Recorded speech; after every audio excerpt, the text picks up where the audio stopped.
agenda, Beth. That would be bad. Drinking coffee tonight. Fired up. Speed. Okay. Good? Okay. Good evening, everyone. I'd like to welcome you to the regular meeting of the Board of Selectmen on Wednesday, April 10th, 2019. Item 1 on the agenda is a very exciting thing. We're doing a presentation of a citation to Farmer Steve, also known as Steve Munno.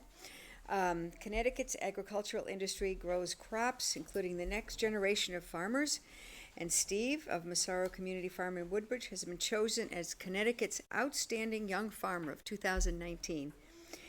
He's, as you know, the farm manager at Massaro Community Farm in Woodbridge, the first person to hold this position.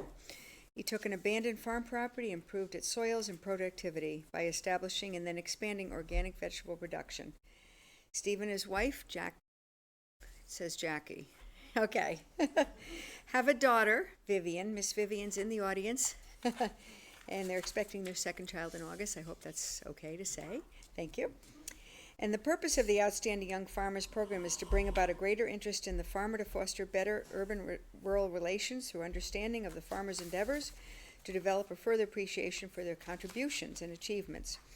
The state winner will be invited to compete nationally in the National Outstanding Young Farmers Program, which is sponsored by nationally by John Deere. So we would like to invite you up to give you a citation, an official one. And come. Oh, you're going to come that way? Yeah, and then we'll do a photo at the end, or you want them over here now? I don't know what I'm doing. That's why you do farming and I don't, because I'd mess up everything.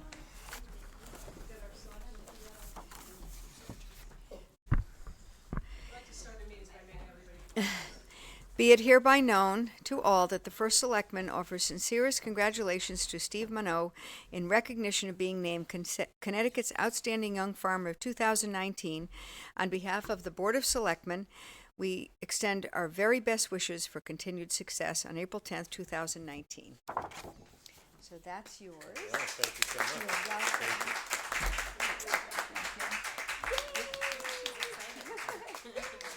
So we're just going to do a little photo? We'll do a nice photo. Yep. The real deal here. Whoops. Glasses on, glasses off.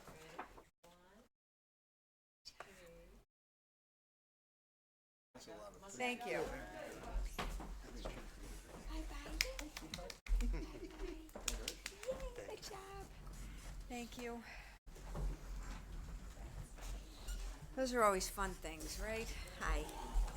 Those are the best things. Okay, whoops, this thing went up now. Item 2 on our agenda is the Woodbridge Board of Education report from Superintendent Bob Gilbert. He's here. Good evening. Thank you. Congratulations, Steve.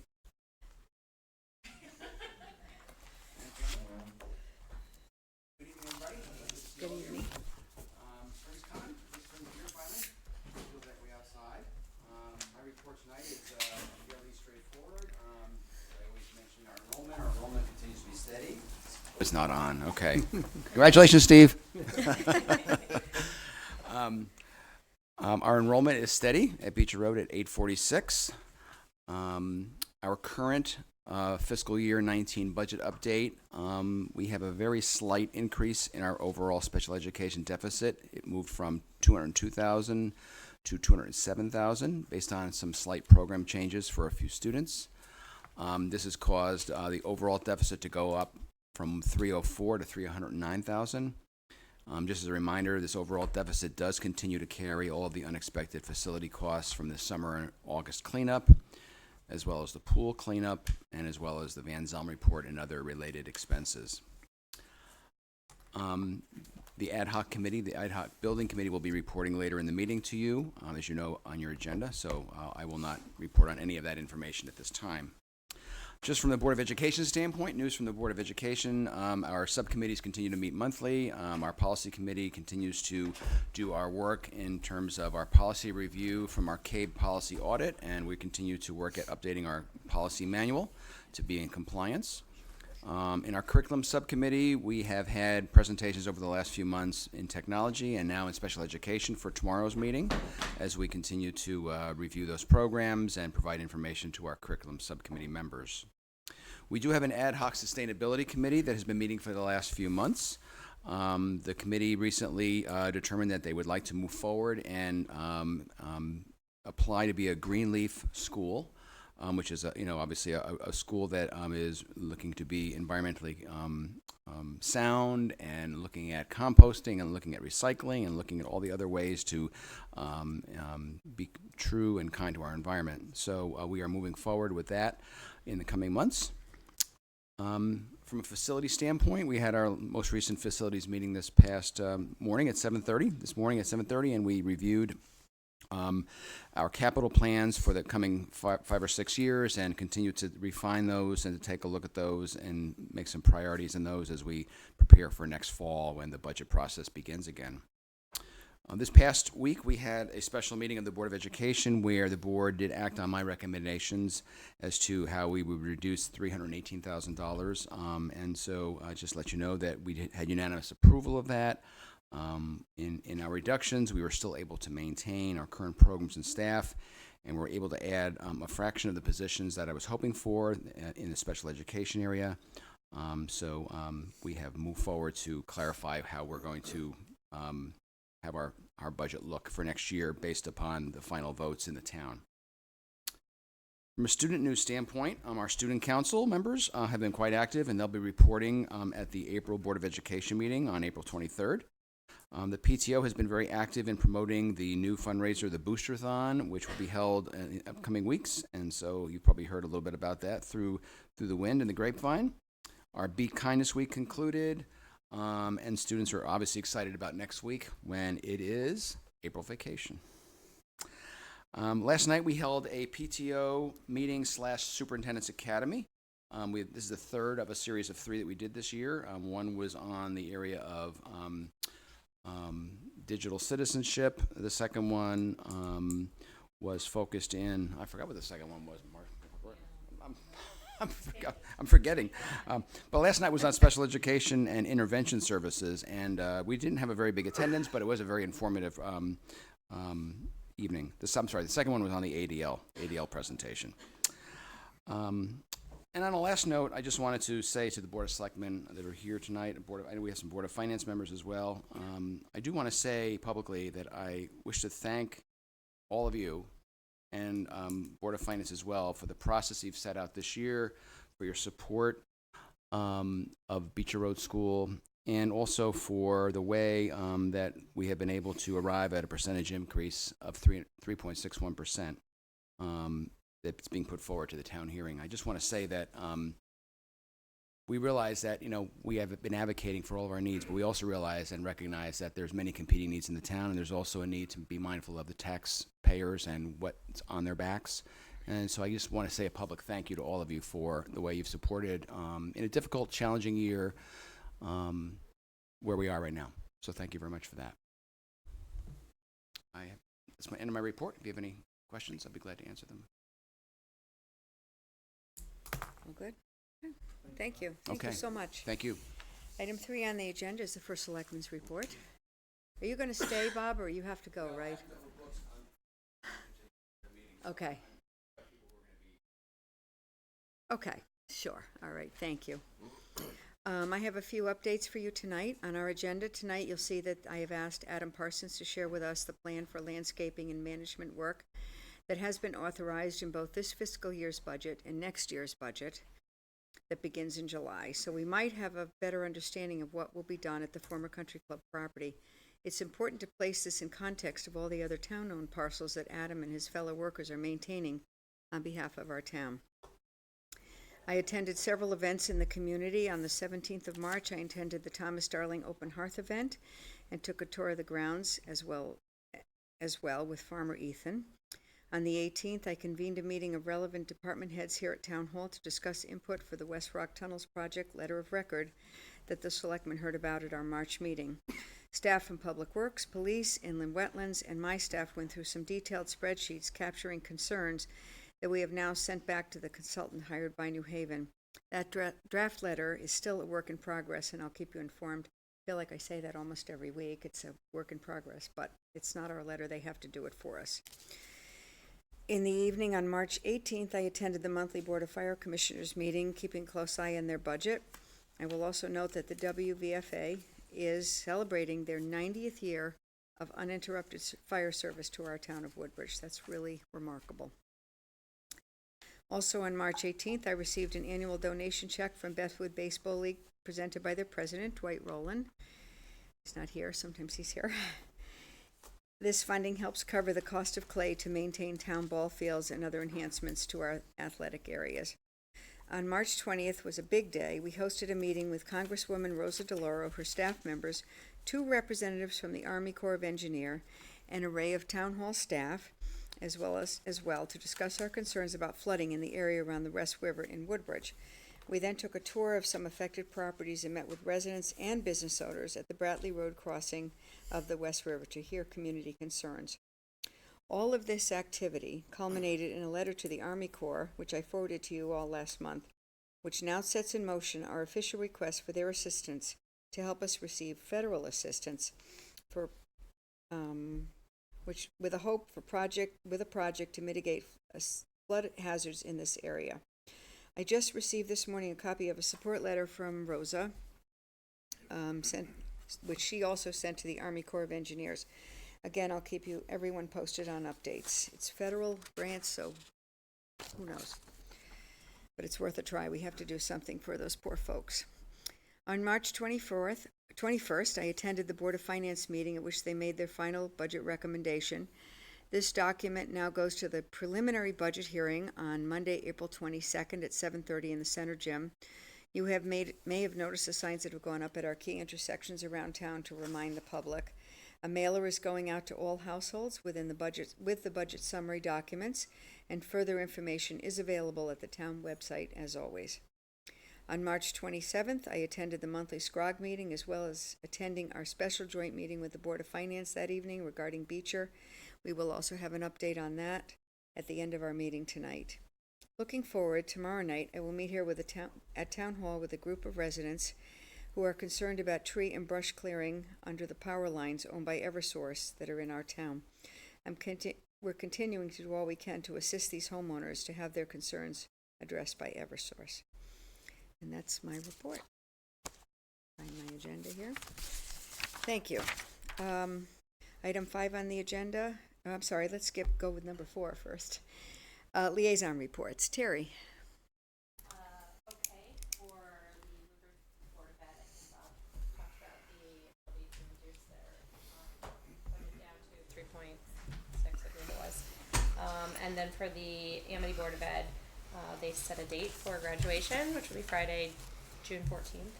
And they're continuing to look into shared services for in efforts to save money, and we'll have some probably news to report on that in the future. Thank you. Joe. Oh, thank you. The Town Planning and Zoning Committee has met a couple of times, and they continue to review the zoning regulations and make appropriate revisions and changes when necessary. We'll continue on that. The Board of Police Commissioners met last night and reported that in regards to their financial situation, they are right on target at this present time. In regards to the report of the Chief of Police, he mentioned that National Prescription Drug Take-Back Day would be April 27th.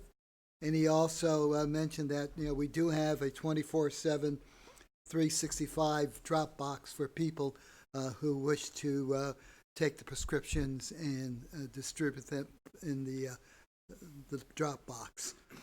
He also reported that a review of the department from POSTC shows that they have been in complete compliance as of April 19th. They are still in contract negotiations and hope to come to agreement by June 30th, which is the expiration of the contract. In regards to personnel matters, an officer has returned to full duty. However, 2 officers will be taking family medical leave because of birth of a child. The other important thing is that on April 22nd, around the town green, streets will be closed for the Woodbridge Fathers Baseball League ceremonies.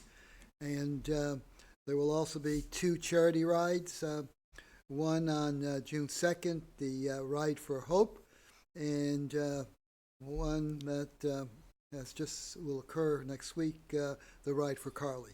And that concludes the Police Commissioner's report and my liaison report. Thank you. Mika? The Recreation Commission met. One thing that it was announced that Stan will be retiring, their longtime chairman will be retiring at the end of his term here. So could really big debt of gratitude to the amount of time and energy that he spent there. As far as the fitness centers, everything's good there. The tennis, they're working on all the fields and the tennis is open. Beecher Road, they're looking to start work on the Beecher Road tennis courts at this point in time.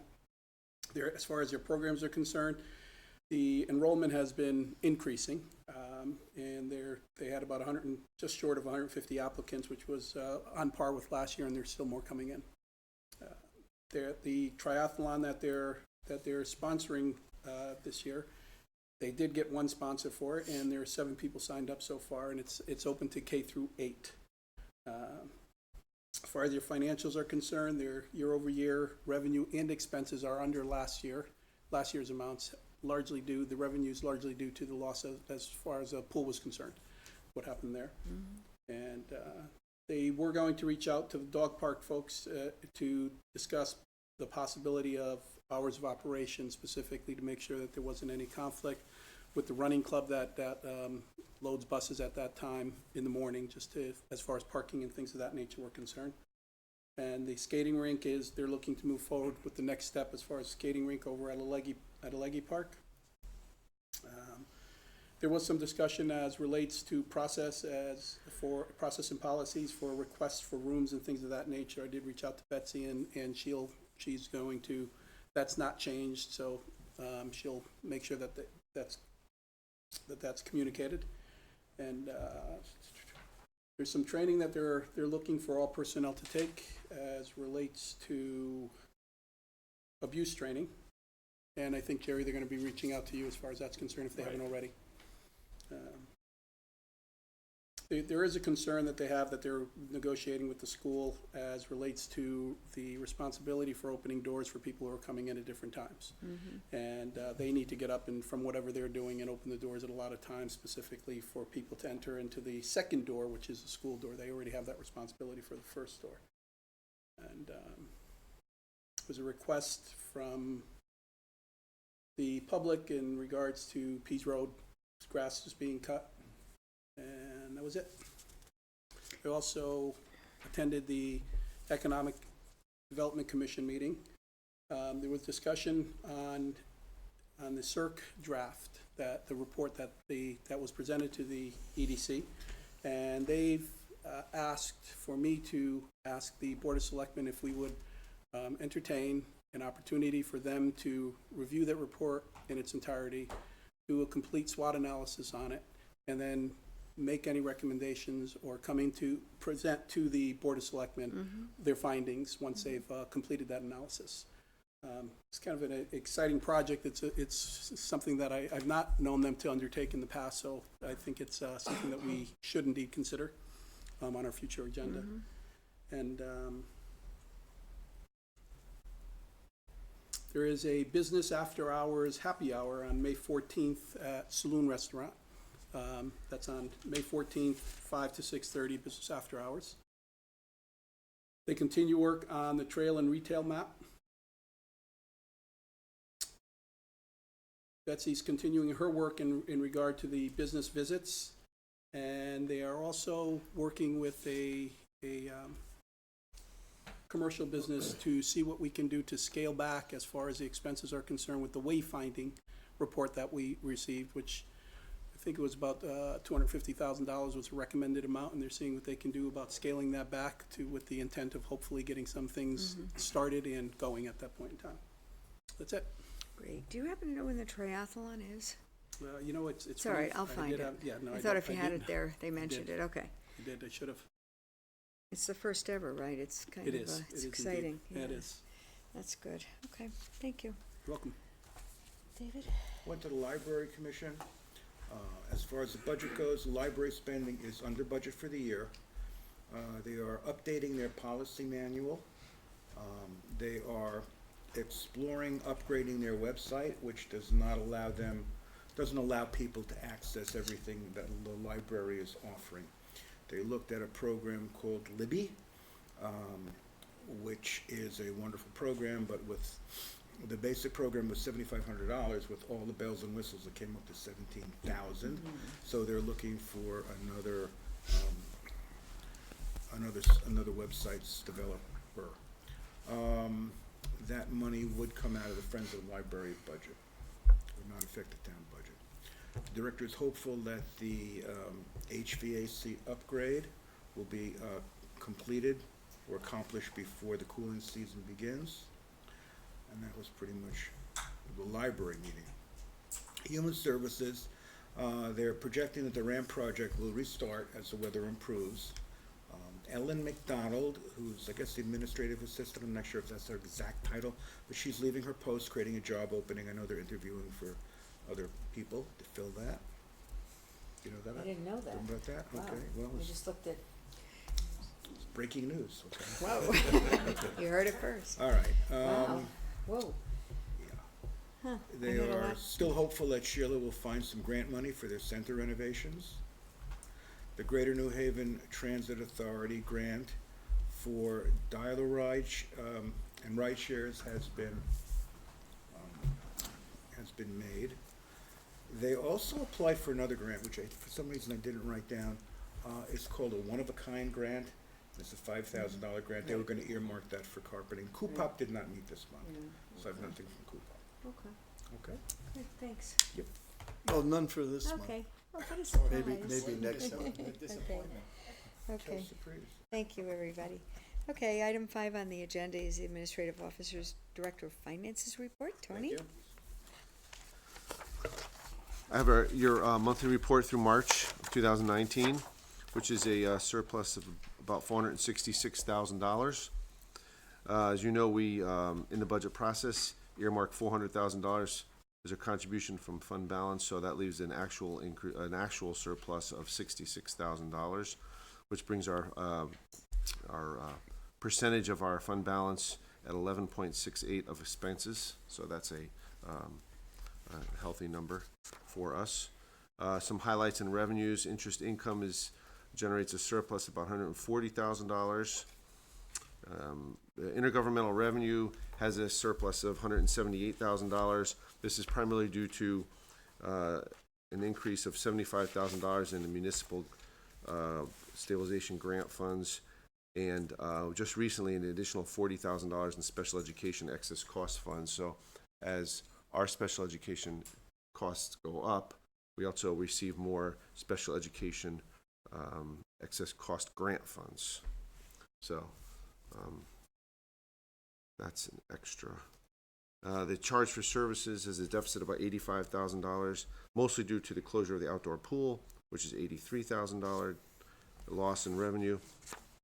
And finally, other revenues has down from last month and is at $372,000 surplus. As you know, this is where the funds are from the Amity surplus. But in addition to the allocation in next year's budget of $220,000, which we've been reviewing in the past, most recently the Board of Finance earmarked $300,000 of the surplus funds for capital reductions in next year's budget. And in addition, there was an $85,000 transfer for the HVAC funding, which was done at the last joint meeting. So if you combine all that, the surplus is down to $372,000 for that account. So that's reflected in the final number. So 466 as you point out, is 66.8, really, without the fund balance. The actual cash increase is 66, Right. because there's 4, right? But that also includes 372,540. Correct. Okay. That's correct. And I have something I want to bring up, and I'm having trouble finding it. It had to do with all of the items, oh, here it is. All of the items that are in the budget, and I was looking at, I kind of have a soft spot for human services. I was looking at their budget, and they were budgeted for $475,000, and they've spent 269 change, which will give them an available balance as of now of 189,000. Okay, so I could tell you, you're looking in their department budget? Yeah, it's in the Yeah. department budget. So one item in So, there, yeah, so there's an item for 17,500 for the Greater New Haven Transit Authority grant that they have to match. right? Right, and then they have an operating budget of roughly 40,000 a month. So the first The 75. one thing, there's a $60,000 transfer that I do at the end of the year to fund youth services.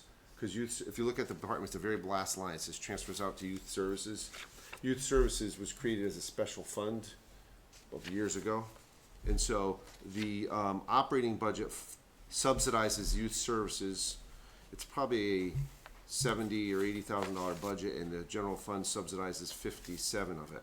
So I just do that at the end of the year. It's just this one-time transfer, but it's actually spent So throughout that the year. $50,000 that I calculated is not really gonna be there? Right. It's negative 10. No, they're probably they're running they'll have a little bit of a surplus, Well, I but was wondering if that surplus could be used for some of the capital improvements. It they're could trying be. to do, the painting and the Certainly. carpeting. as we get into June, we have a better idea of where. What would the surplus be? Because if I follow those numbers, there wouldn't be much. So they're at of a 188 Depends where it minus comes from. 60, 128, 88, 78, 68, 48. Yes, this is 20 maybe? 57,000. Okay. They may have about $20,000 left, All right. if I had to guess at this point. Which certainly could be used. So and yes, you could, Yeah. certainly. Okay. We should keep that, Line Yeah. item transfer. Line item transfer, right? keep that in the back of your, Absolutely. Maybe in the front. yeah, bring it to the front shelf. Maybe in the Back front. here instead of back here, right. The other thing in I'm kinda cluttered in the up here. police so- department budget, there's $40,000 for overtime training. Now, Which Joe- budget now? the police budget, Okay, Okay. there's $40,000 for overtime training.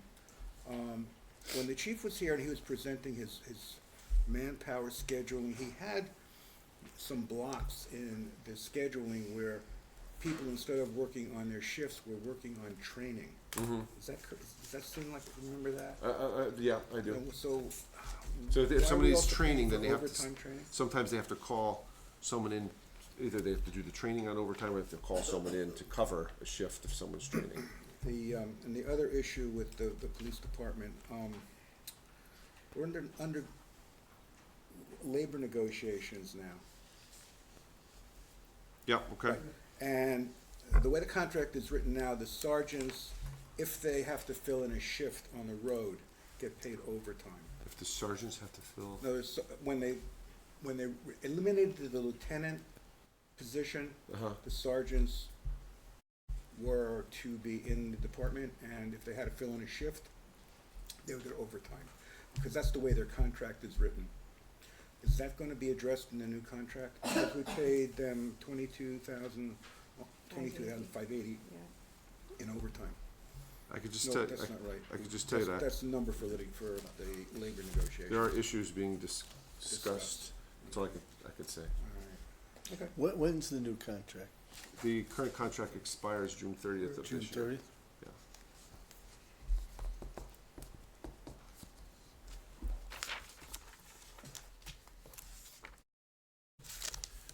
The, in our expenditure highlights, the, finance department has a $40,000 surplus. We discussed as an elimination of a position. The library similarly eliminated a part-time position, $15,000 surplus there. Our recycling costs and waste management continue to exceed our projections, and we'll probably have a deficit of close to $25,000 in waste management. The outdoor pool will experience a surplus of $45,000 in expenses. Now, combined with the loss we discussed earlier in revenues, it's our budget will see a deficit of $37,000 from the pool. The benefits is currently generating. That's the Woodbridge outdoor pool, right. Not the Beecher Road School pool. Right. Yep. The benefits are currently projecting a surplus of about $35,000.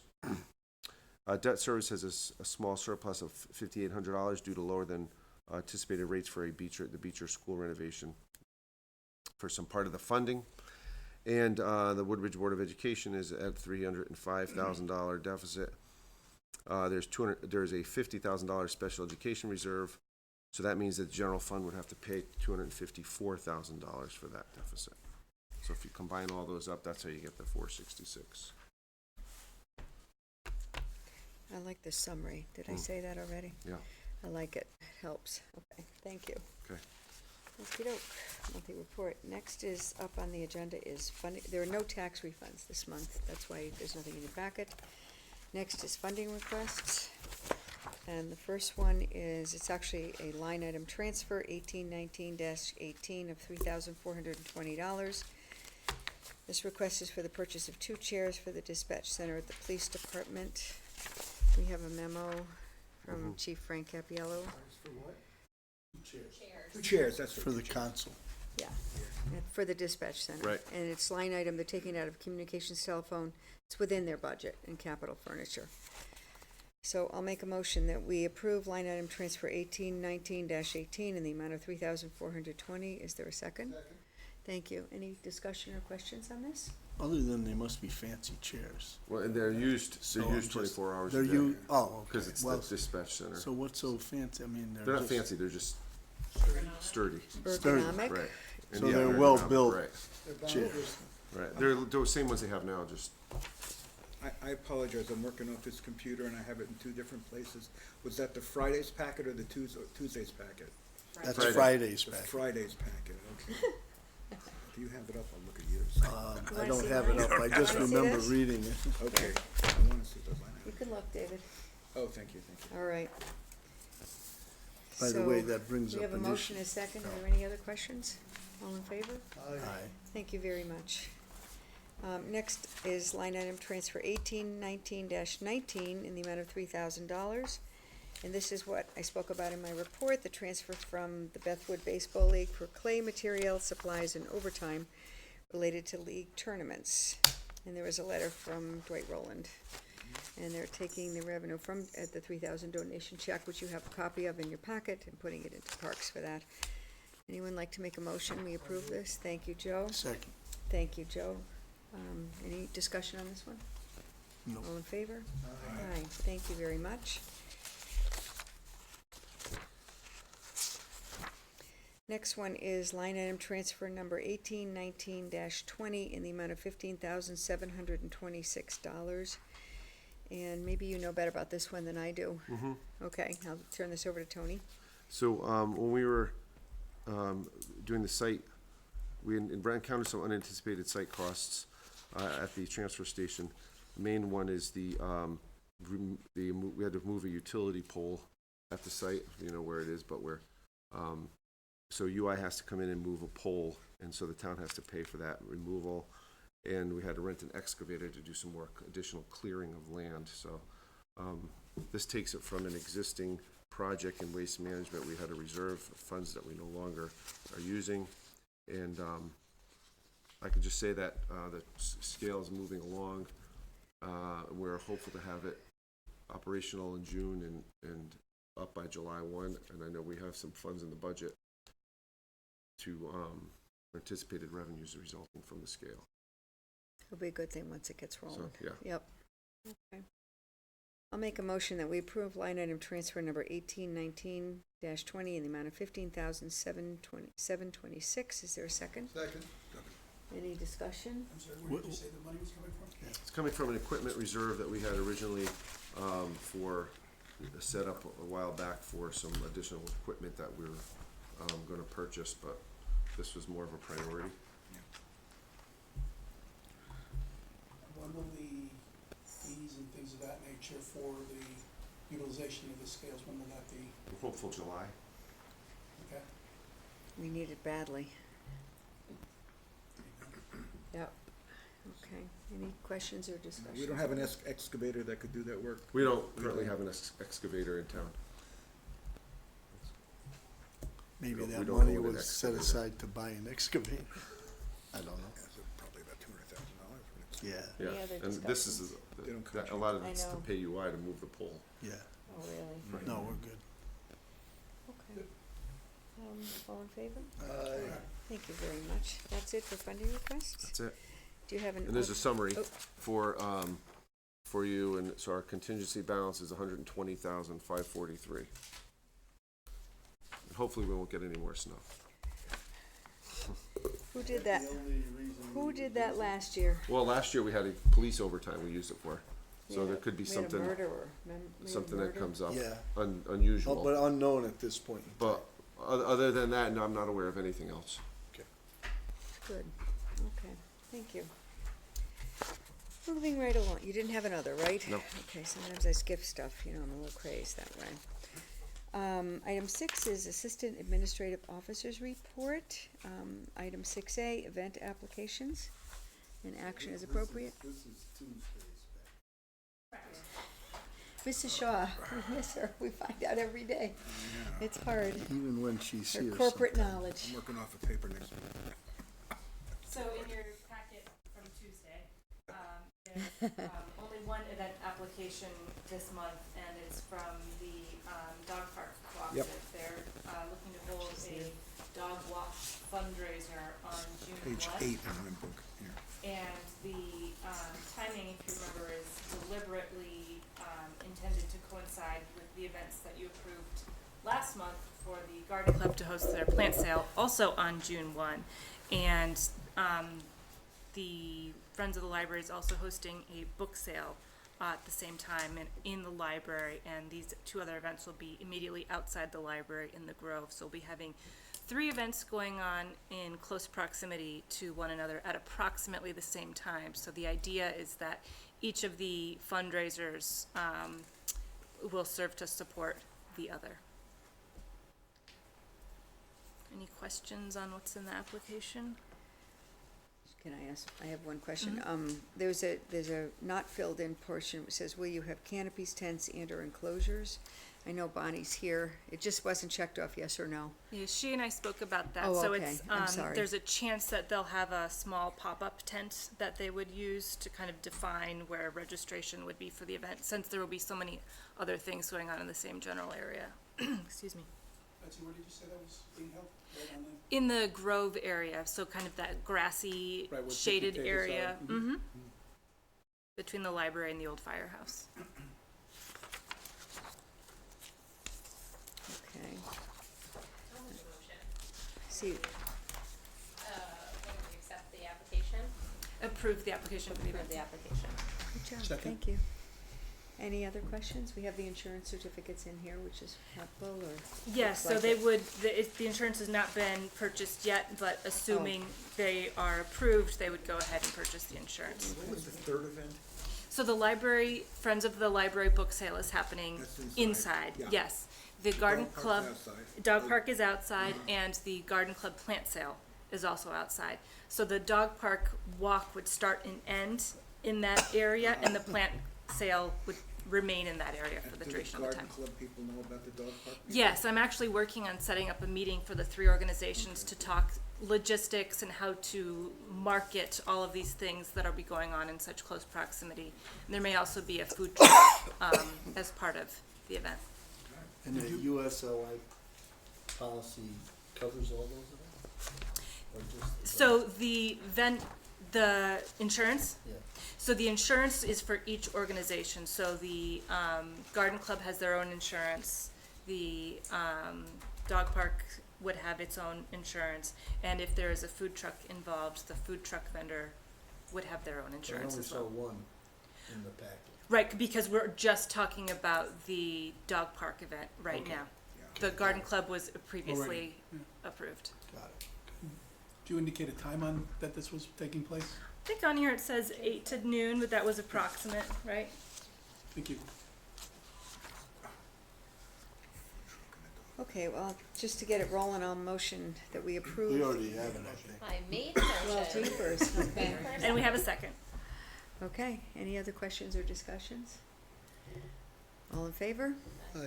Great, okay, thank you. Jerry, just generally, I looked at, again, at the application, the insurance portion.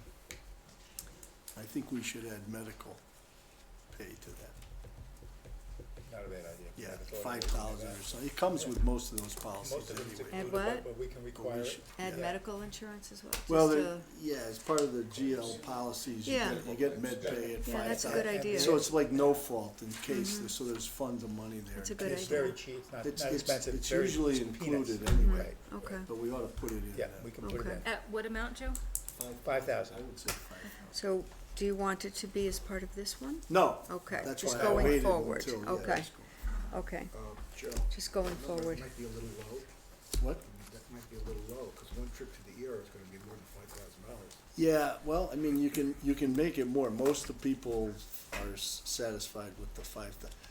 That's Don't, general- don't that's forget, generally this, what they this are. is just for, this is a no-fault thing, so Right. if someone has a serious injury and it's our liability, then, or their liability, the policy will pick it up on the liability portion.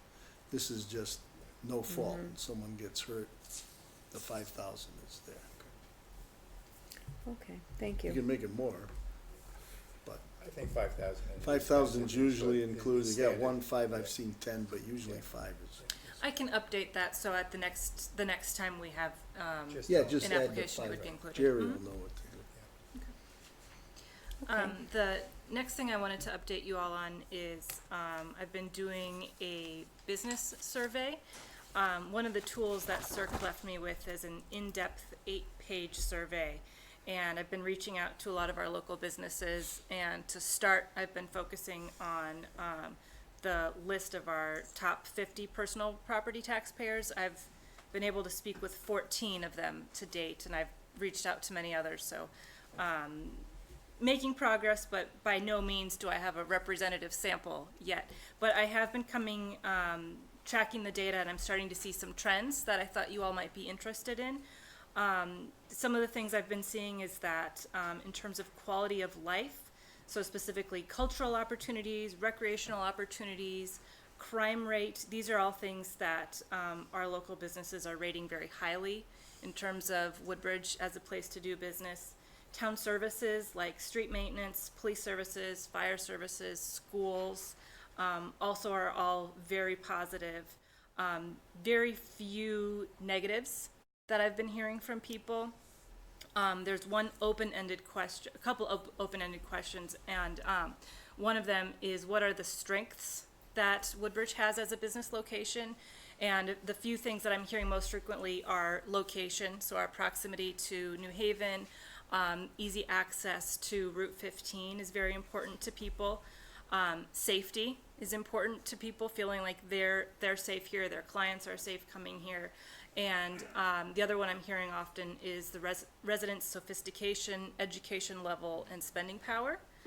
When I ask about weaknesses, most frequently I hear that traffic, no surprise there, is a problem. Taxes, no one's ever happy with their taxes. And I'm hearing occasionally about zoning.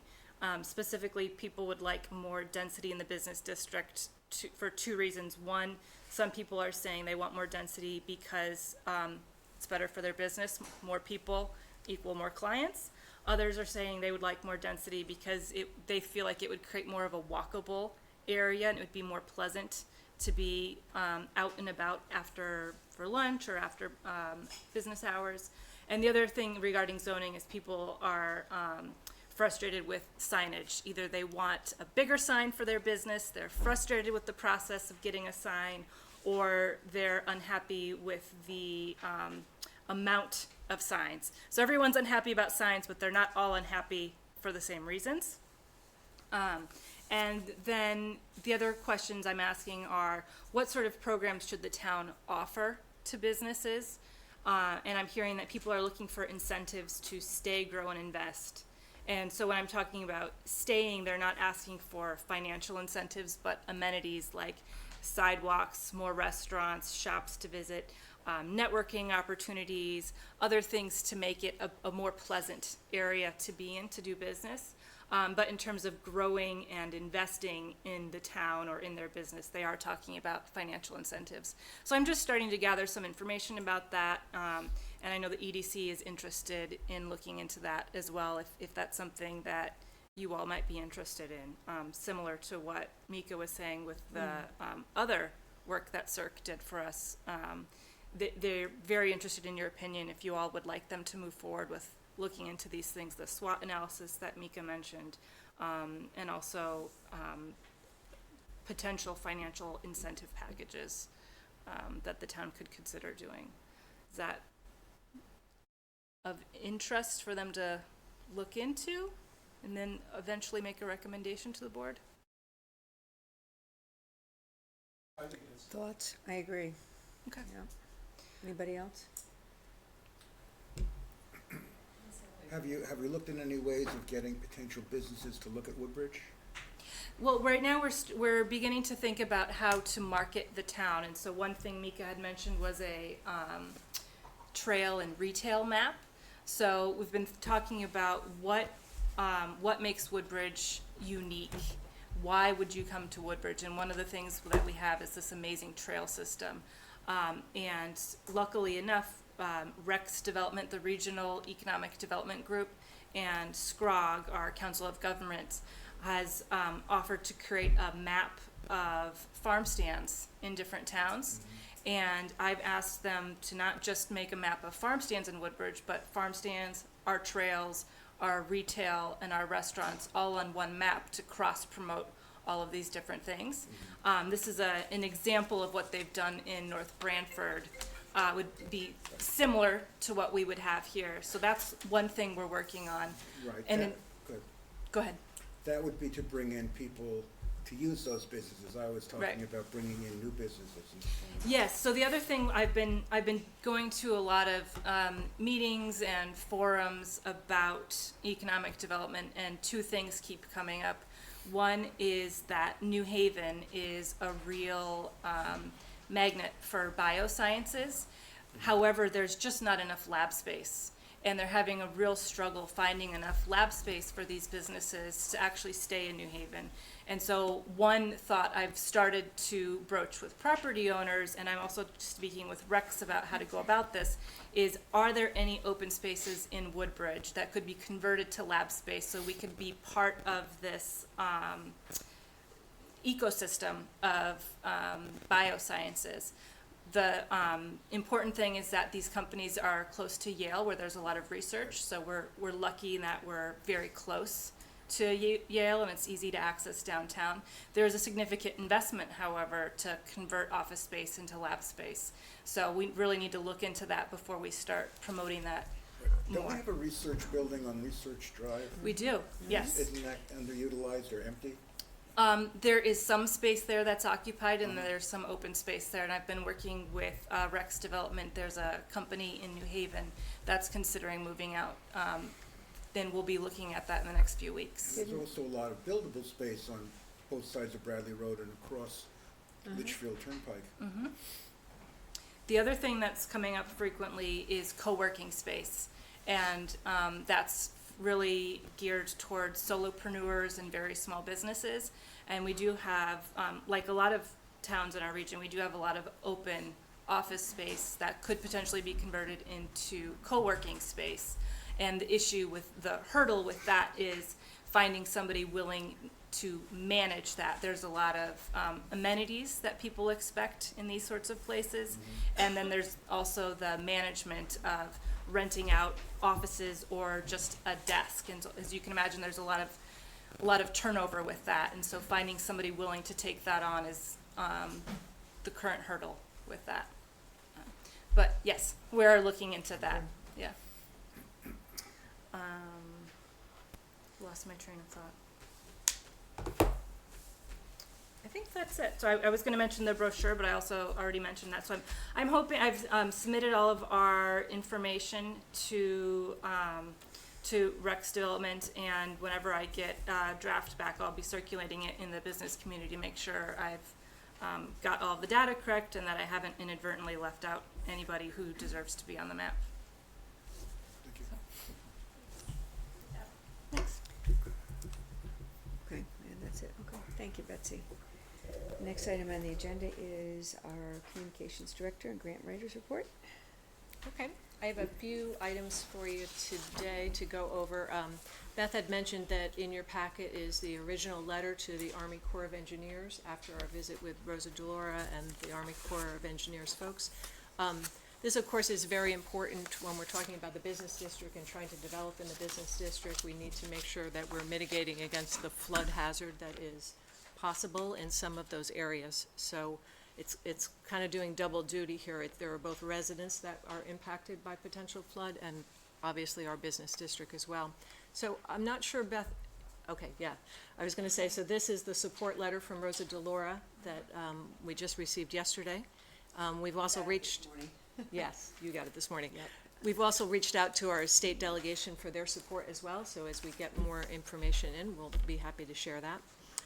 Beth has also asked me to attend meetings of both the Sustainability Committee and CUPOP to assist these groups in their efforts.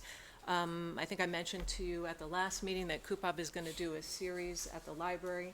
They're having their first one coming up first Tuesday in May, and they've got another scheduled now for first Tuesday in June as well.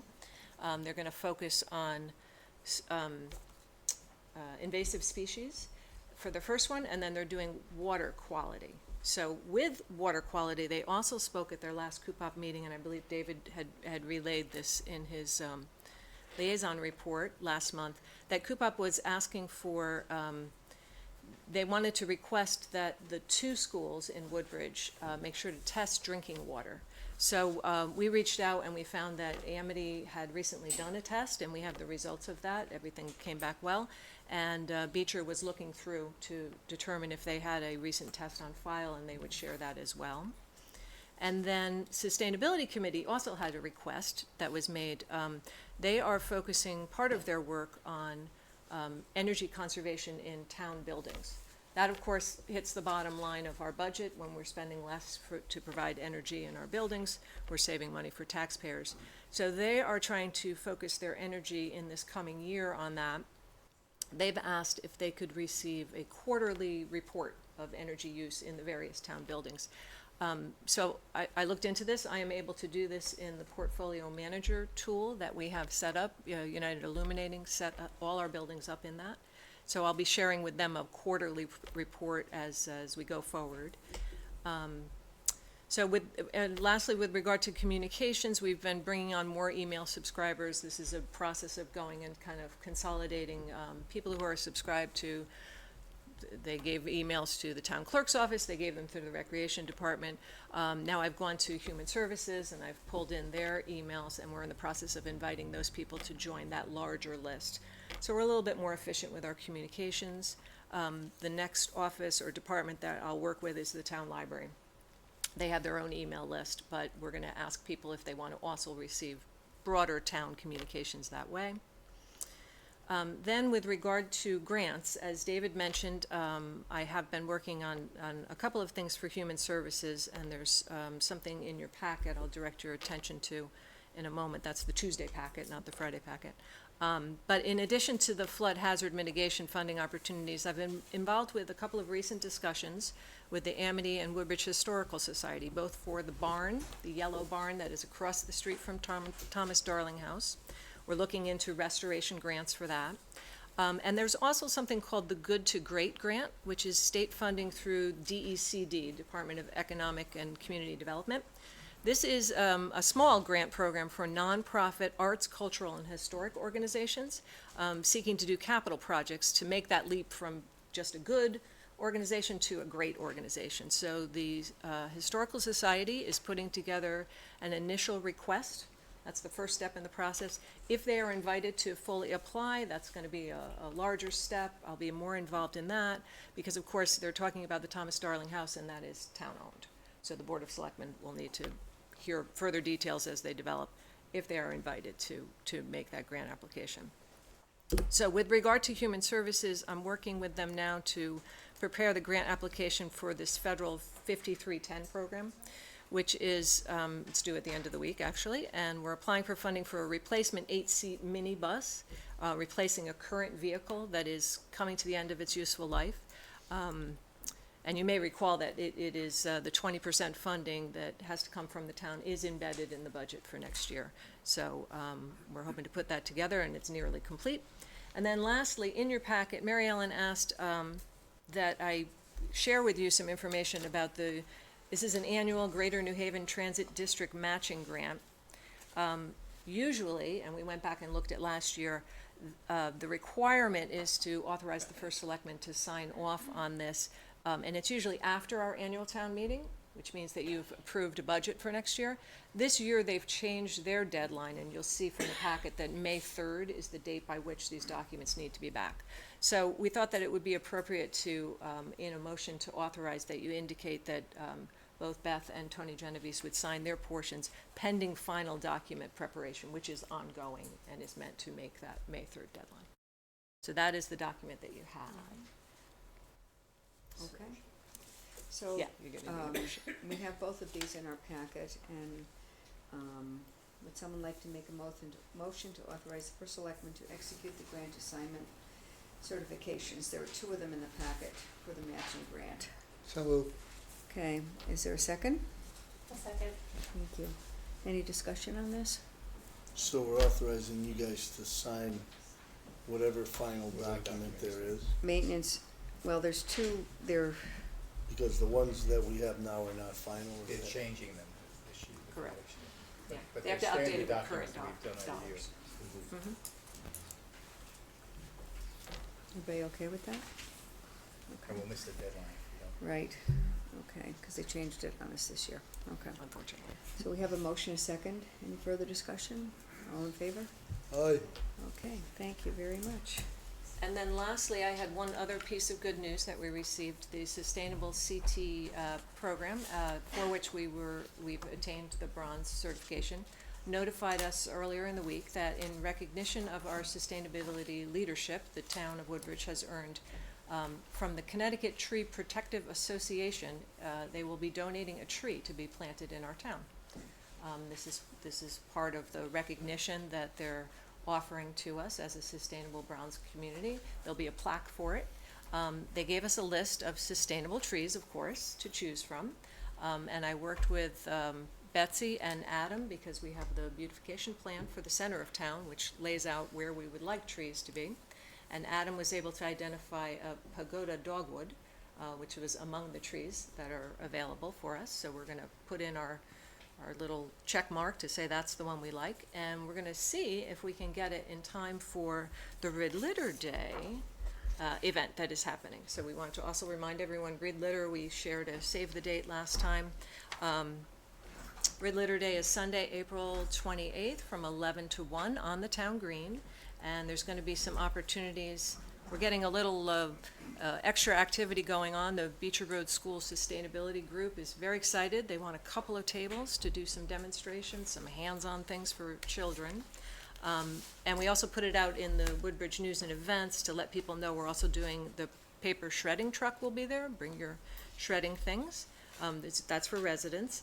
And then you'll also be able to clean out your medicine cabinet for any unused or unwanted prescription medications to safely dispose of those. You'll be able to use the police departments in their lobby. They have the drug take back. So although they're having an event the day before, we're also going to have the ability to do it at Rid Litter Day. And then, of course, the main object of Rid Litter Day is to sign up.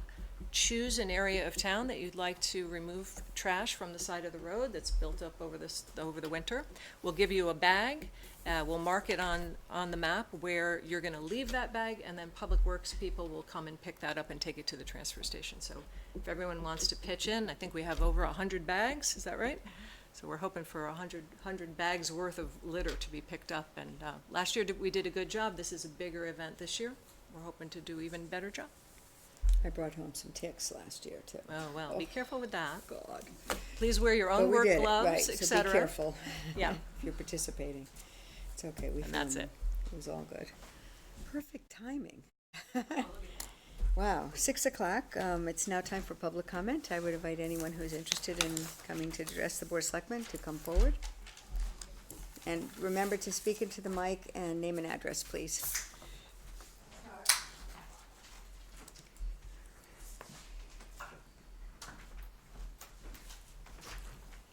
Phyllis Janelle, 30 Richard Sweet Drive. You know, right now nothing is being done at the golf course, which we own. It is still a beautiful property. It has beautiful trees that will be blooming soon. There are flowers that are out now. The irises will be coming. Also, some flowering trees will be coming.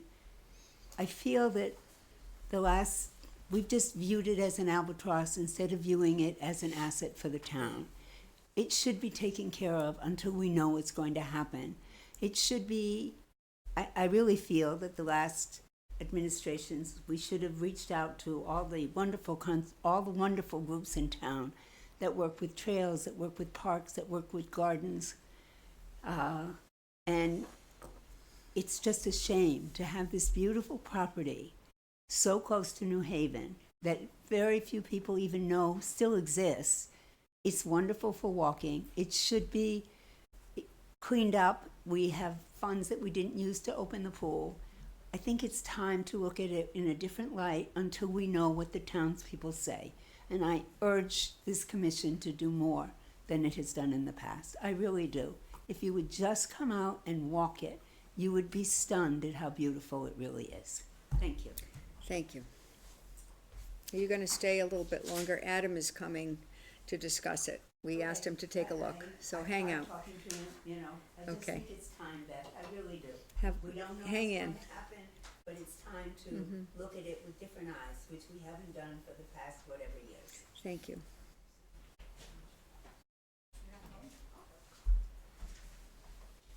Sheila, maybe one of the sustainable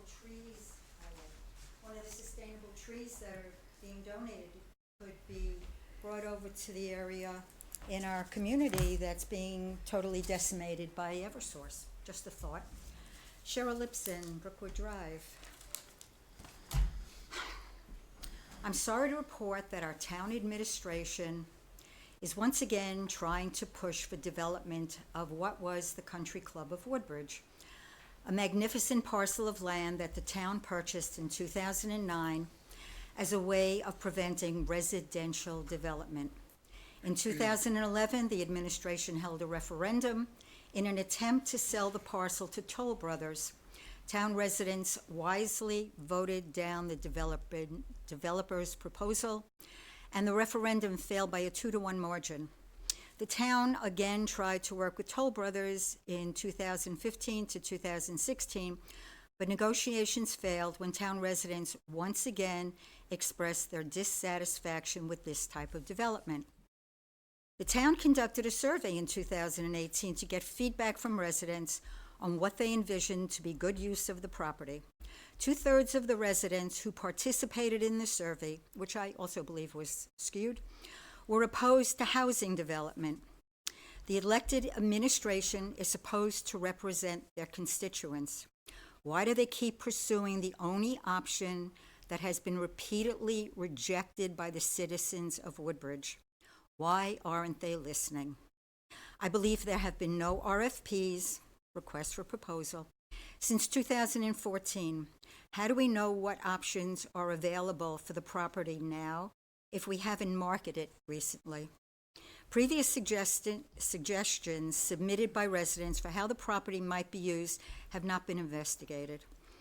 The administration has consciously chosen not to maintain the property, giving the perception that we have no other option than to sell it for residential development. They are hoping, in my opinion, that if they keep pushing while allowing the property to remain in a state of disrepair, residents will finally give up on their efforts to save this treasure that is under siege. Woodbridge, we can do better.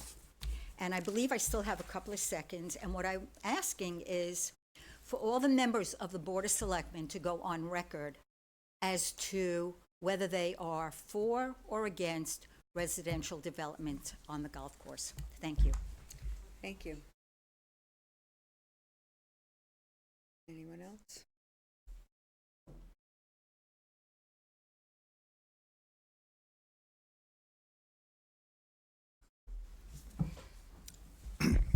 Hi, I am David Vogel, 1108 Johnson Road, and I too am here to discuss the land that was formerly a wonderful golf course in Woodbridge. I'd like to bring to our town leaders' attention that there is a new study of New England cities and towns led by scientists at Harvard, Forest, Amherst College, and others that shows when land is conserved, a modest growth in employment follows. I think that we've neglected the opportunity to actually do something about conserving this land in a misguided attempt over 10 years of certain leadership in the town to continue to try economic development against the clear wishes of the town, against the misgivings of many in the town about the ensuing zoning changes that would be necessary and the effect that that might have on other parts of our town. And also, I've seen the survey that was run by our high school as being the mandate for this economic development, a conclusion which I find kind of hard to believe, given that the biggest single factor that came out of that particular survey was that town residents didn't like the high taxes that are now bordering on a mill rate of almost 40. It's hard to imagine that we're going to develop a piece of property and see any real return on it in the foreseeable future in many of our lifetimes. It's hard for me to imagine how seniors are going to want to buy very expensive units in a town where even the residents don't like the property taxes, only to pay for our exemplary school system. While it doesn't make a lot of sense to me and to others who think like me, I can understand how the board has taken this as an opportunity to make some money for the town. It doesn't seem like that payoff is guaranteed by any means in any of the previous proposals that have come to us. And rather than interpret a high school survey the way you wish to suit your own particular views, I just wish that the leaders of this town would consider other possibilities for the land and actually not take the survey as your mandate, but take the actual vote that was given to shut down the idea of the Toll Brothers development. Thank you. Thank you.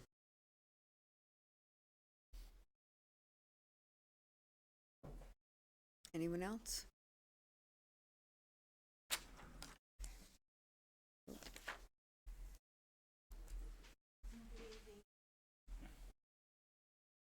Ansonia Road. Everybody here knows my opinion. I just have a question. When is the next meeting, and are we sure that the two potential developers and the three people who conducted the constructability study are going to be there? We're aiming for the May 8th meeting. Yep. And you know what these... I can never assure anybody's going to come. I thought we were understand. okay for tonight until a few days ago.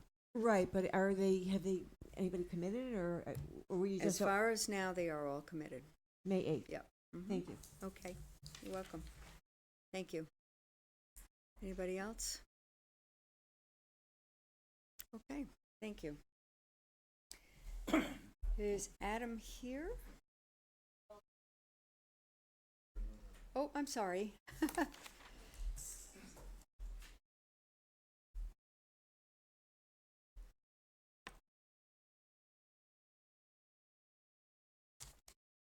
Walden Dillaway, 1196 Johnson Road. I was amused the other day just reading the paper to note that in another town, when a disaster occurred, not a bankruptcy of a country club, but the Stratford Shakespeare Theater, the first reaction of their selectmen was to appoint within 2 days appoint a large task force that would study the alternatives that they have, of which, of course, there are many. And presumably that group will arrive, with the help of consultants, will arrive at a conclusion that would be readily accepted by the townspeople. With that contrast in mind, what step have we taken to create a professional study of the best alternative to real estate development? In its simplest form, the referendums have always been here a choice between real estate development and open space, with lots of bells and whistles, but that's the essential core of it. And if it is lost in the past by referendum, what has happened that would make us think there'd be a different outcome this time? It's unfair to the townspeople, as well as unfair to the developers, as far as that goes. I think I was startled also by the letter I got in the mail March 6th. This is the first political mailing of the administration this year. The statement was, we hope to move forward in several months to hold a referendum to decide on the sale of approximately 55 acres of over 55 housing. Our plan will be guided by last spring's public opinion survey and by input at several public meetings. The reason that startled me is because those of you who attended the meeting recall that there was a great deal of disagreement as to how those results should be interpreted. Now, backing up, I guess the first point would be, and I think it was made in the first page of their presentation, this survey was designed by the Selectmen. And as admirable as the performance was of the high school kids, and it was very cute that they had this hands-on civic opportunity, the fact is that they were working within the confines of their mandate, and the biggest problem turned out to be that flawed interpretation of the results. As you recall, and if you don't, you can go to the videotape, the author, the faculty advisor, claimed that it wasn't an apples and oranges flawed comparison, because golf had been awarded to both the open space and the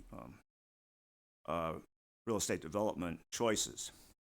And that dispute was not resolved in his favor. He changed his mind after looking at it and agreed that it was an apples and oranges comparison, without which flaw, a result the opposite of what was shown would clearly have favored open space over real estate development. And so, in conclusion, I think to go to a referendum with a real estate development proposal carefully studied by engineering consultants as well, and then that's all, no companion study of the open space alternatives in some detail, would be that latter study and those professional consultants not having been hired, they would be conspicuous by their absence, to say the least. And as a result, we'll just have another failed referendum. So please consider putting flesh on the bones of the open space alternative. Thank you. Anyone else? Wait a minute. Munno. Thank you all. Okay. Back to the agenda. Is Adam here? He's here now. He's here. Good, He's good outside. timing. Okay. Item number 9 on the agenda is Adam Parsons. He's our DPW foreman, and we asked him to have a look at the mowing and cleanup, specifically take a look at the country club property and see what could be done, and some other places in town. So, and I would invite the Board of Selectmen to ask any questions you have at the same time of Adam. Thank you. Hello, everybody. Hi. I just want to give you a little history on the golf course about what we did for mowing over there. Last year, we hayed the golf course one time. 2 years ago, we hayed it twice. And 1 year ago, we mow around the paths with our mowers to keep the weeds down so people don't get ticks on them. We did that several times last year, and the year before, we did it several times. The plan is to go do the same thing this year, one time haying and several times mowing around the paths. Now, as far as the tree limbs that have fallen everywhere throughout the golf course, we haven't gotten over there yet. The property's awful wet. They'd be driving around a backhoe, pushing limbs away from the paths to open it up. And that's about it. And, of course, we don't have the manpower really to do that right now.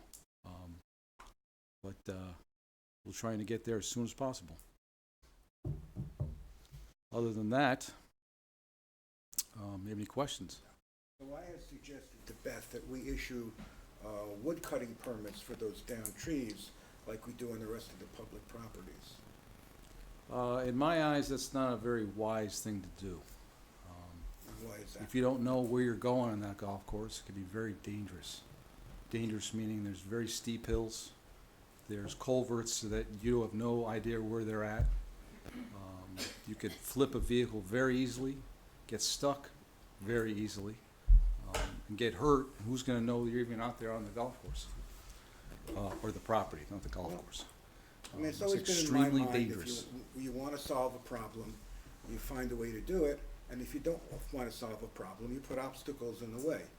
So, I mean, these are obstacles which are easily overcome. You say you don't have the manpower, you can mark the trees, you can make maps, you can give permits, tell people where to cut, where it's safe to cut, where it's not to cut. I mean, these are all doable. And we do this on the other public properties. I don't see We what don't do cutting anymore, we stopped 2 years ago. we don't do cutting for down trees. No, we don't allow the public, I think maybe more than 2 years ago, maybe it was That's correct. 8 or 9 years ago. That's correct. That Adam's policy alive. was cut out. Yeah.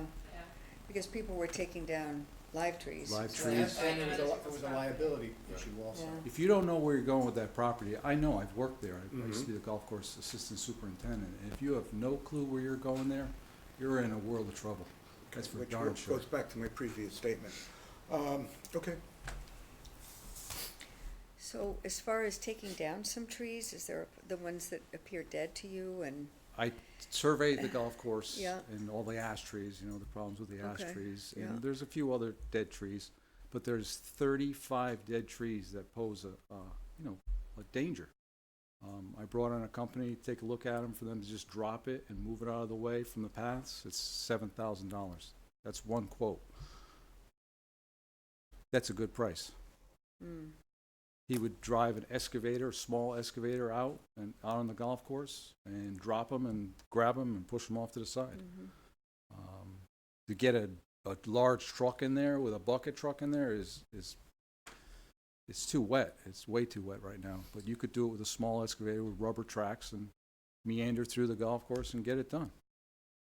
When it was a golf course, what did they do? We had issues, we had storms Yep. where trees fell Sure. and they needed to care for it as a golf course Yep. because that was a business. How was it done? How were they able to Well, get that? The cart paths, the cart paths of the old were perfect. And when I worked there, you don't drive a bucket truck out on the golf course early in the spring. You do it late in the season where it's drier. Granted, there's irrigation, but it's an art to get a truck out onto that golf course without doing any damage at all. And sometimes we plank our way in certain areas, so there's no ruts, or you don't damage the irrigation, or you don't flip the machine. It's definitely an art. And if you don't know what you're doing, you're a world of hurt there. You just, guide somebody around down by the 5th hole, down a steep hill, and not realize there's, a wet area with a sinkhole where there's drainage that's been collapsing. That's why I recommend the excavator. Understanding all that, Yeah. what's the potential for bringing a professional to do that kind of work as needed so that the space can be cleaned up and/or made usable? I understand you can't get a truck in my backyard, let alone on sure. a golf course, but I understand you can't do it in the spring, but what plan can be put in place to You could do it mitigate now that? with an excavator. I definitely don't recommend, even driving around a pickup, car paths are only 6 feet 6 feet wide. wide. Mhm. Truck is wider than that, so when you drive down, say, the 13th hole, you're par 3, and you're off the edge of the side of the car path, you're in trouble. You better have 4-wheel drive. You're gonna sink. And if you don't know where those wet spots are, like I do, you're in trouble. But the fact that you do says that we could potentially put a plan together to get it done. Oh, yeah, And that's- definitely. I guess that's what I'm getting at. I mean, we How could do it tomorrow. that? We could do it tomorrow, but you can't do it with a truck. You're gonna need a small excavator. And he's gonna need the small excavator to grab it and push it off to the side. So And we that's could- what the $7,000 was? Sure, Is that what yeah, you were referring to have Yeah. somebody move that? Yep. So is this a discussion to determine what we can do there or how we can maintain that property or what needs to be done? Is that, so if so, I would suggest that we put together a written plan with some numbers attached to it or how we're gonna do this and bring it to us Okay. and get it to us ahead of time and let us approve something that makes sense. Or not, but whatever, if we really wanna do something there, we have to have a plan Right. to do it. In all deference to your report here, Sure. I think we need to, Okay. Is that something you could do for us for next Sure. month? Okay. Sure. I sort of wanted you guys to get an update on what he found when he went out after David asked me, I so, think we should go out and look at the property. yeah, I mean, some of these trees are dangerous. I mean, you're gonna walk underneath them, okay. It's meant for a professional to tackle this, that's Okay. for sure. You I'd just be can't send a willing to public go out works and look at employee it. out Do you there want and to drop a do it tree. as a group, or would you we like can go out and to, look at it. on our own? But what Adam just said is concerning because if too. I mean, people still go there, whether or not they feel it's what it should be, they still go there and walk, and if we're saying these trees are dangerous, we better do something about it pretty quick. Yeah, I agree. Not to mention there's hundreds of white pine limbs that are strewn throughout the From entire. the ice and all. Yeah, they How snap would you it. deal with that? Well, you can tell us in the proposal, but could, can could, chip that. could You our have to go out there department- with a backhoe we and could take clam them those and up. move them off to the side. We could take those up, right? The town? Yeah. Yeah, But you gotta have the time and the manpower, right, um, okay. and like I said, it's wet out there. So Yeah. if you go off, the 16th hole and grab a limb that's 15 feet off the path, all of a sudden it's like, you're down in the mud. You have a huge rut. You Okay. do that 10 times in one specific area, it's gonna, Yeah. it's muddy in certain areas. So, I So do could we agree, have it's that for lovely. next meeting? Yeah, May we 8th? could. You could have that for us for the next meeting, Sure. and, Could we expand that just a little? And also include the next step, okay? Okay. That's to move everything out of the way. And now it dries out a little bit, you can get something heavier, and is there a next step? And if there is, what's involved in getting that done? And then beyond that, the next step after that, how do we clean up some of the property so that it's more aesthetically pleasing and/or usable by the Okay. residents? In other words, a Right. plan that'll go beyond just making it, taking care of a Understand. problem, but rather, how do we make this something Understandable. more than, Thank you for clarifying that, but that's actually what I meant. I wasn't talking about just, I wasn't talking about just plan. the trees, I'm talking about, I don't mean to be, but I wasn't clear, obviously, but that's what I was talking about. On a What's- good- on What's a- the overall plan? on a good note, the ash trees that are dead, they're dead. And the ones I've counted, that's it. There's no more ash trees. I mean, there's some in the woods off to the side, you just don't touch, you don't go over but there. if they're dead, they have a danger of coming down. If Is you're that over in the correct? woods, but, Right. I mean, you I could had to s- take mine down, and I don't want anybody to get hurt, and Yeah, people sure. are gonna use it. My husband uses it, so, These are in the immediate walking path. right, That, Yeah. Well, from, there's a huge one down by the lake. yeah. that's dropped in the, That dropped yeah, off that was from the on, wind, on it was an 211, oak tree. I think it is. yeah. Yeah, an oak Dropped tree. off Yeah. across the path. right? Close to the path. One in the pond, and everyone sees it, drives by the one Yeah. on Johnson Road, sure. So it would be helpful, take a good look, give us all of it. What, Okay. Good, the what, bad, and the ugly, and Mika we'll. just said, Yep. Okay, thank you. What You're Mika said and what Joe said that Mika said. what That Mika's Joe said. clear with it. Well, just to Whatever. let you know, I mean, I was actually planning on, hopefully, if the weather permitting, we're gonna go out there tomorrow with one backhoe. We're gonna start Okay. moving around where I know where Yeah. we can get in and out of, at least open it up. Cause I've gotta do that, you gotta do that soon, cause, I don't have Yeah. I don't have the luxury of time, I on know. my side. It's a huge piece of property I know. that I don't have the budgeted labor to do, drop what I'm doing and go over there and, tackle that and neglect everything else that Right. I'm supposed to do. I know. Understand what I mean? No, So, but with the plan, we can get, as Right. Dave says, if, Yeah. if we wanna Yep. do certain things, there's ways to do Right. it, there's ways to find Right. some money, Mhm. help you out. So we first have Sure. to know what Right. we wanna do there. I'll get it done. Okay, good, All right? okay. Have a good night, Thank you very everybody. much. Okay, moving right along, town council's report. And action is appropriate. So the first item under my report is Dr. Prasad's request for the Shanti Rose Garden. I think we've talked about this before, and we've been talking to Dr. Prasad for a long period of He's time, here. at least a year. He is here. Yes, he is here. Yep. I've been talking to his lawyer on numerous occasions about his request. Dr. Prasad is requesting the town to become a trustee for for the 2 plots that he leases at the community gardens. As you know, he's beautified those plots in a very nice way, flowers and shrubs, as well as putting some structures on the property in memory of his late wife. And he's been doing that for at least, I don't know how many years, 5, 6, 7 years. I'm not sure the exact number of years, but it's been a long time. Dr. Prasad came to us and indicated that he would like to take a $50,000 life insurance policy that he owns and establish a trust for the proceeds of that life insurance after he passes, and would like the town to be the trustee of that trust and maintain those 2 plots. So this, raises a lot of issues for the town. I don't think we've ever done anything like this before for anything that it does not involve a public purpose, and this clearly is, not, I wouldn't call it a public purpose. And we've explained to Dr. Prasad that we don't think the town could go along with it, although it is totally up to the Board of Selectmen. And that's what we're here to talk about today.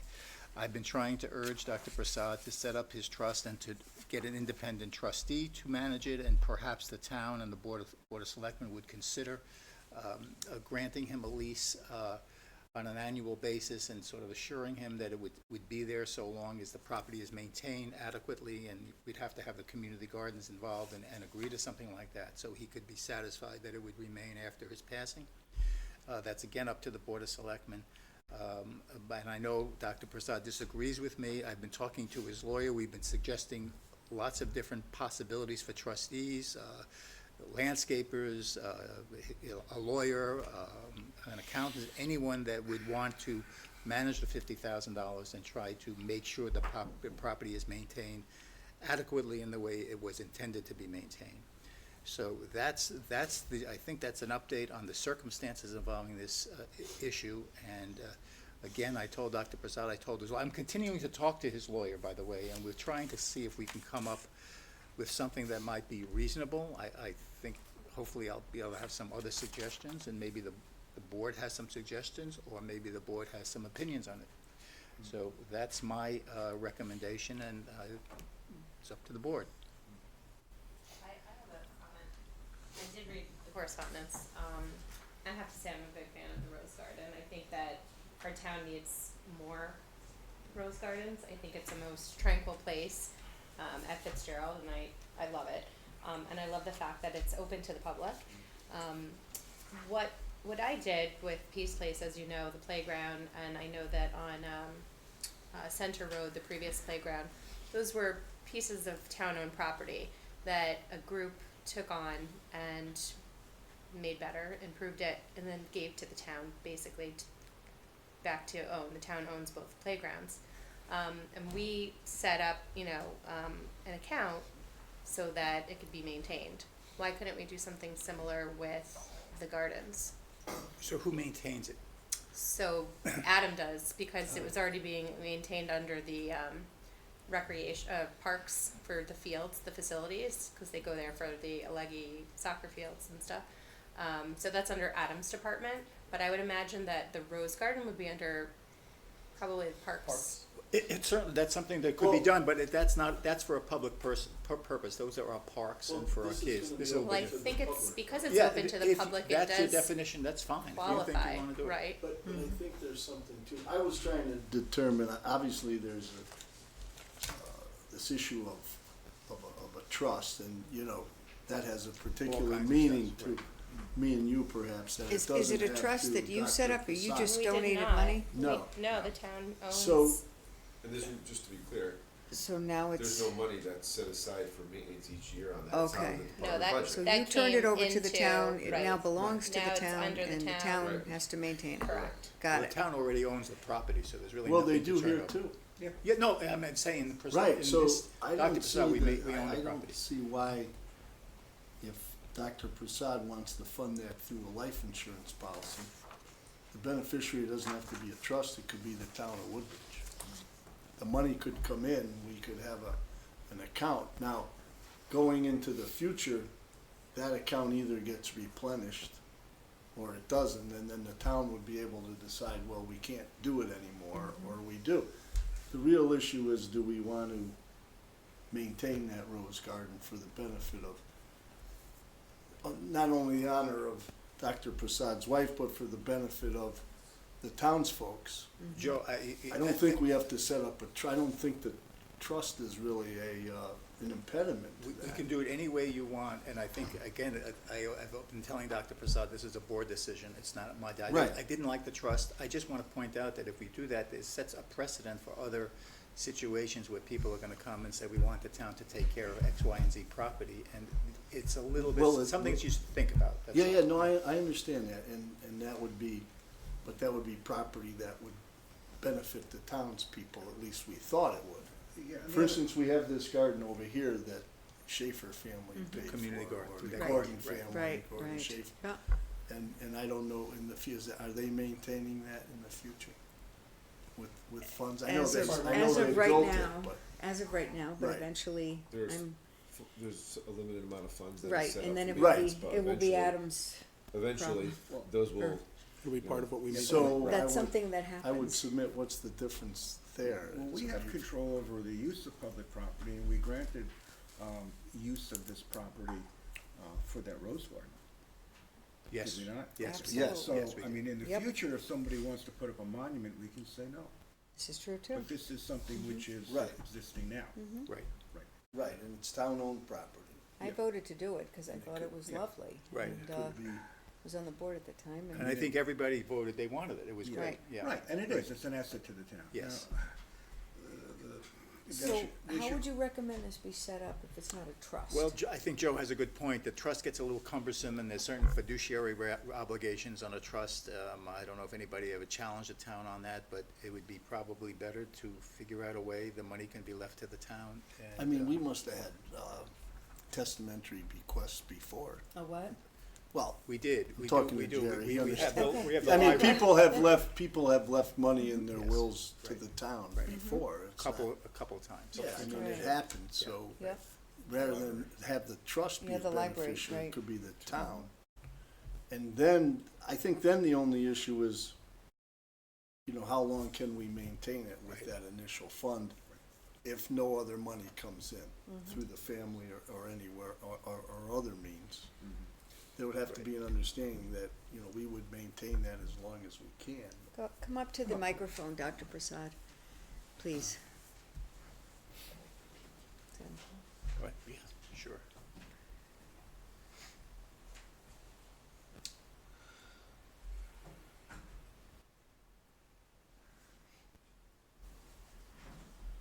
I'm Durga Prasad. My greetings to all of you and to the members of the public.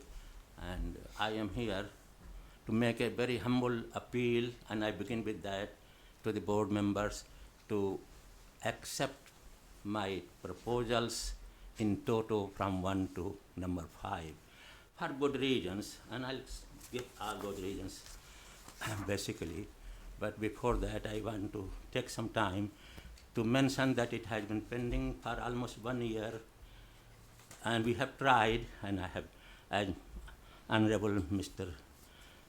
Jerry Weiner mentioned, met couple of times, my attorney met, talked to him couple of times, but somehow proposals were made, but they were not made successful, maybe for some good reasons, I do not know. And my proposals are very reasonable, very humble, and the last suggestion suggested by Mr. Weiner is not acceptable to me for a very good reason. In our traditional culture, where I come from, if a donation is made, it cannot be taken back. If someone takes back the donation, it is equivalent to a sin. So I have donated this garden, including all the benches and plants and every structure, to the town. This does not belong to me. I am maintaining it as a volunteer on behalf of the town. And I want this to be formalized. It has been in fact, but it has never been done formally. So my first 2 proposals are for that purpose. And they are on the second page of the petition. Let me mention to that.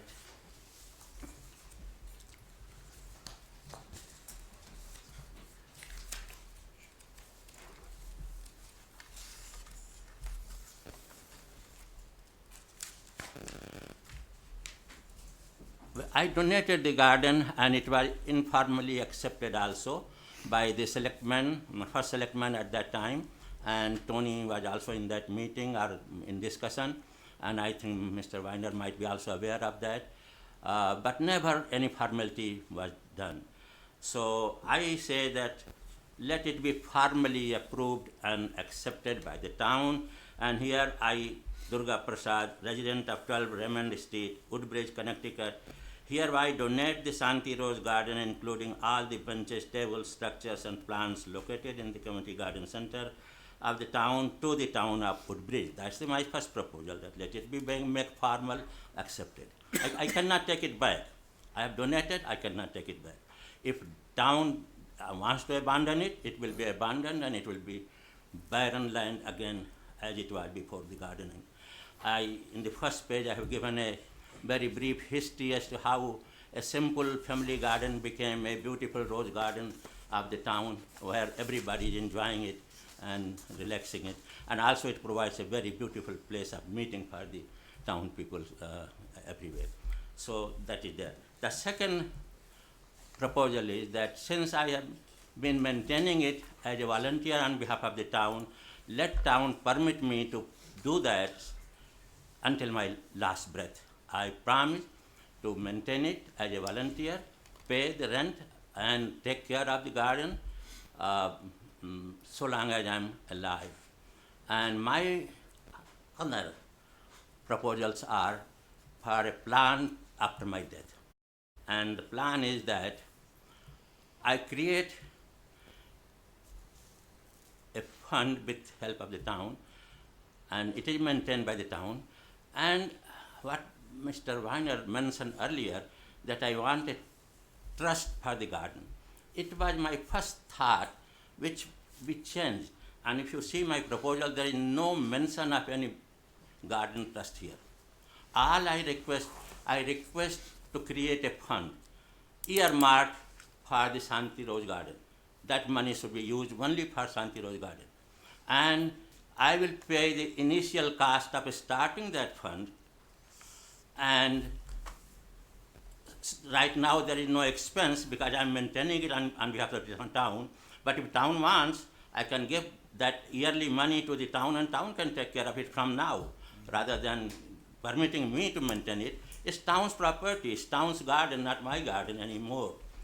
And the money will be 50,000 which will be available to the town after my death. But there is a great chance that more money will be coming from the family members donated to that fund, or from the members of the public also when they start liking this garden. And also I can suggest that if town is smart, and I know my finance director is very smart in that respect, if he decides to invest half of the money and begin managing the property with half of the money for maybe 5 years or 10 years, and then in the meantime the other half grows, let me invest it in the town bonds or whatever way it can be invested. So money will multiply in that way. So that way there will not be any problem. Excuse me. And I am sure the money will come up in the future. I have no doubt in that it will come. My family members, they love it. My friends love it. From members from the other town, they have come and appreciated it. They will think about it. So money will not be. Once you start, things go on moving, and it does not come to an end. If it is in the public interest, if public likes it, it will not come to an end. And so I request the Board of Selectmen to instruct the office of the town to arrange for the transfer of allotment of 2 lots upon which the garden is situated from me to the town. I promise to, as a volunteer, to pay the rent or fee, whatever, to the community garden center during my life, and also bear the expenses during my life. No cost to town, no cost to the town. And it is, as I think, known to all of you, it is very much appreciated and enjoyed by the town people, and also from the people from other neighboring towns. So these are the 5 proposals, and now let me say something in support of my proposal.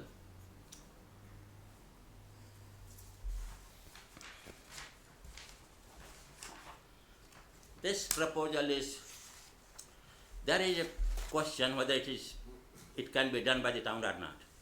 Legally, there is no prohibition on the town to start this kind of funding and managing or maintaining. Then the question arises, should it be done or not? The first question is, can it be done? And then, should it be done? I think the answer is clear to the first one. Yes, there is no legal prohibition, there is no legal objection to it, so it can be done. Now, whether it should be done, it is in the discretion of the board or in the discretion of the town. And as I understand, and I have read in Anglo-American legal system, a discretion must always be exercised judiciously. That is, it must be fair, not arbitrary, based on some good reasons. And when we are planning to make the town center beautiful, why not extend the center up to the community garden center? It's not very far away. The first step is town center, extend it to the community garden center, make a pathway, like a sign, and make a crossroad, pedestrian crossing, and put up a sign. On this side there is town garden, and this side there is a Shanti Rose Garden. Make it beautiful from one end to the other end.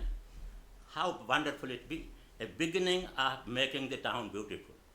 And that will encourage, as I said, I have differences of opinion with my attorney. I'm sorry to mention that. No, well, I agree with you. Everything you're saying, I agree with. Yeah. You are afraid that many more people will be offering their garden to be managed by the town. What's the wrong in that? If they get more money, create a department, charge 10% of the donated money as administrative charge. Mm-hmm. And with that money, create a department of gardening, and then let the town flourish and bloom everywhere, all over garden or all over roses, all over plants. So that's my ambition, that's my vision, that's my vision. So legally, there is no problem. Second, politically, it is a very sound proposal. It provides maximum benefit to maximum number of people. Utilitarian philosophy. No objection to that. Actually, I will say it provides benefit to 100% people, not maximum number of people, but 100% people. The next one is, it meets all the moral and ethical norms of the society. It is normally accepted that towns should make efforts to create parks and gardens throughout the town. And this is a very humble beginning in that direction. It fulfills the obligation of the town. What could be better than that? So it's on moral and ethical ground also it is very appropriate. And the last one is, it meets the requirement of social responsibility of the town as well as my social responsibility, giving back something to the society. We have received a lot of things from the society, and ultimately we must plan to give something to the society. And this is my humble way of giving something to the society, to the community, where I have enjoyed my life since 1984.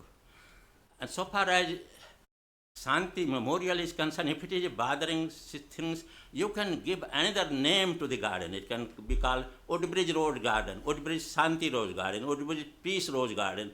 Actually, peace and Shanti, they are changeable words. Peace means Shanti in Hindi. Shanti is a Hindi word for peace. So it will be a beautiful name, Woodbridge Peace Rose Garden or Woodbridge Shanti Rose Garden. Any big name, bold letters on the top of that, where the Shanti Rose Garden is written, we can write Woodbridge Shanti Rose Garden, Woodbridge Peace, whatever you decide.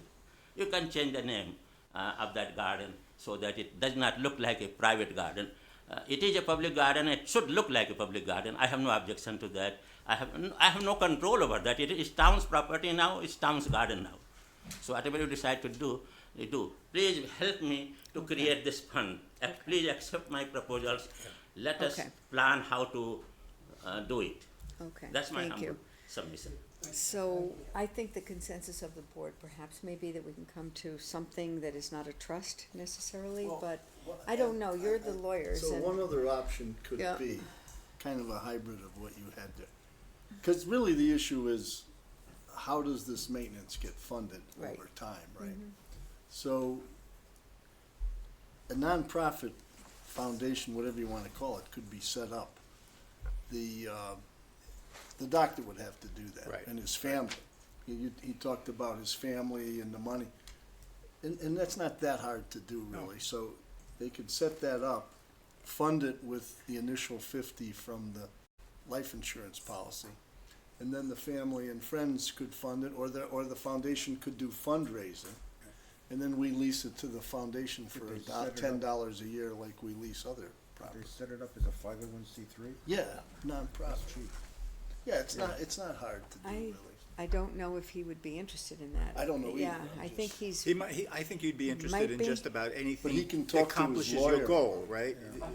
You'd be interested in doing anything that would accomplish your goal of the Yes. town taking Yeah. the responsibility to maintain So it. long as the garden Right. stays there Okay. and gives pleasure and happiness to the town, Okay. I'm happy. So I think if the board wants to take a vote on the goal of the town taking over the responsibility after Dr. Prasad's death of maintaining the property so long as it's properly funded, we can come out with a way. We can either do it the first suggestion that you made, or we could do the We come up foundation. with Fine, something you else. guys, So- you and his lawyer Those can what- figure it out. We can figure it Okay. out, so long as I know that this is what the board wants to do. okay.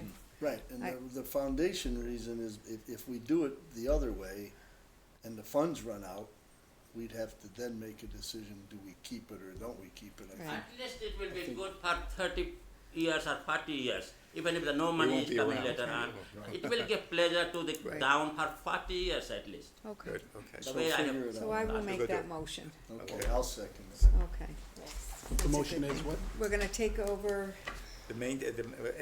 Upon Dr. Prasad's death, the town will take over the responsibility to maintain the garden, so long as the garden is so long as community gardens is in existence, so long as it's continued to run as a community garden. Yes. The So town, long as it's so long as funded. funded by Dr. Prasad's family And or, Okay. until Dr. Prasad's untimely demise, he's gonna maintain it. you're gonna maintain. Right. Pay Yes. for it, right? yes, okay, I will be glad to do that. okay, good. But it should be made formal, so that in future there is Right. no problem. Okay. I want to make it formal. Subject to the legalities So being worked out. I'll be working with your lawyer to figure out how to do it. Okay. Okay. So we have a motion second. Second. Second? Do you have a question, Dan? I do, yeah, I was just thinking about this going forward, and You know, I would suggest exploring the possibility of having one of the existing town entities work with Dr. Prasad to take over that property, the Garden Club or the Woodbridge Land Trust, or, you know, one of We those. did reach out to the garden club. One of and those, they were not one of those interested at this point. We entities tried. which will Yeah. continue in existence and have a source of funding. Sure. And kind of take this on as part of their property. It's a good idea. Good but idea. The But- land trust could be a little dicey, because, is that land trust land over there? Who owns that Fitzgerald property? No, That's it's town. It's town, so it's We not do. their purview or Right. jurisdiction, so. Well, that's a good idea, though. We can probably look into that as well. Because I'd hate for this all to be set up and then there's no funding I know. and it just goes away. It's Yep. a beautiful, I know, it's beautiful lovely. place. Okay, so we got step one. We gotta vote. Okay. Oh, we have to I know, vote on it. I know. All in favor? Aye. Okay, Thank you. thank you. Thank you very much. Thank you very much. And the other thing is we really need to consider who is going to maintain a rose garden because it's very labor intensive. I agree. Have you ever had roses? Yeah, they Yeah. don't live anymore. That's what I have. Well, that's where the funding Actually, I comes got in, two- because two we may bushes have left to, out you of may 12. have to have an extra, What? whatever, you might have to have an extra person. When Yeah. I had a big rose garden, I had to maintain it every Okay. week. I mean, I had a routine every week. Great. Okay, ten Just B, saying. Massaro Farm Lease, discussion of lease extension. Massaro Farm Lease.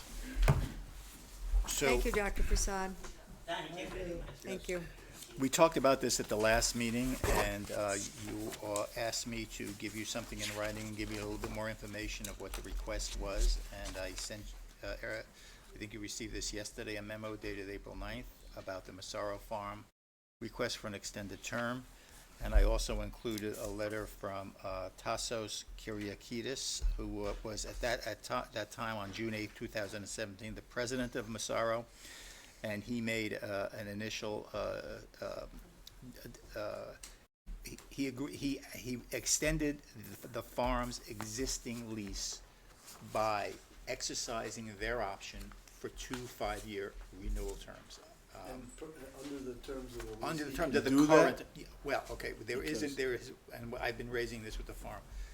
There is nothing in the existing lease, which was negotiated in 2009, I think it was, that says how much, when you have to, the limit by which you can exercise the option. So In other words, nothing talking it's about open-ended. time between each term, each option. Each term. option. It says There's it must be nothing done like before 6 months of the expiration of the term, but it doesn't say no longer than a year. So that's the clause that is missing in the lease. So the farm looked at it and they thought that they wanted to do it now. There is a question, and we don't even want to get to this because they're a wonderful neighbor in Woodbridge, and there's a great asset to the town, probably one of the best we have. So we don't even want to get to that, and we're just assuming that the exercise of the two options is valid, and as I say in my memo, currently assuming that those two exercises of the options are valid, the farm now has a lease for the property until 2029,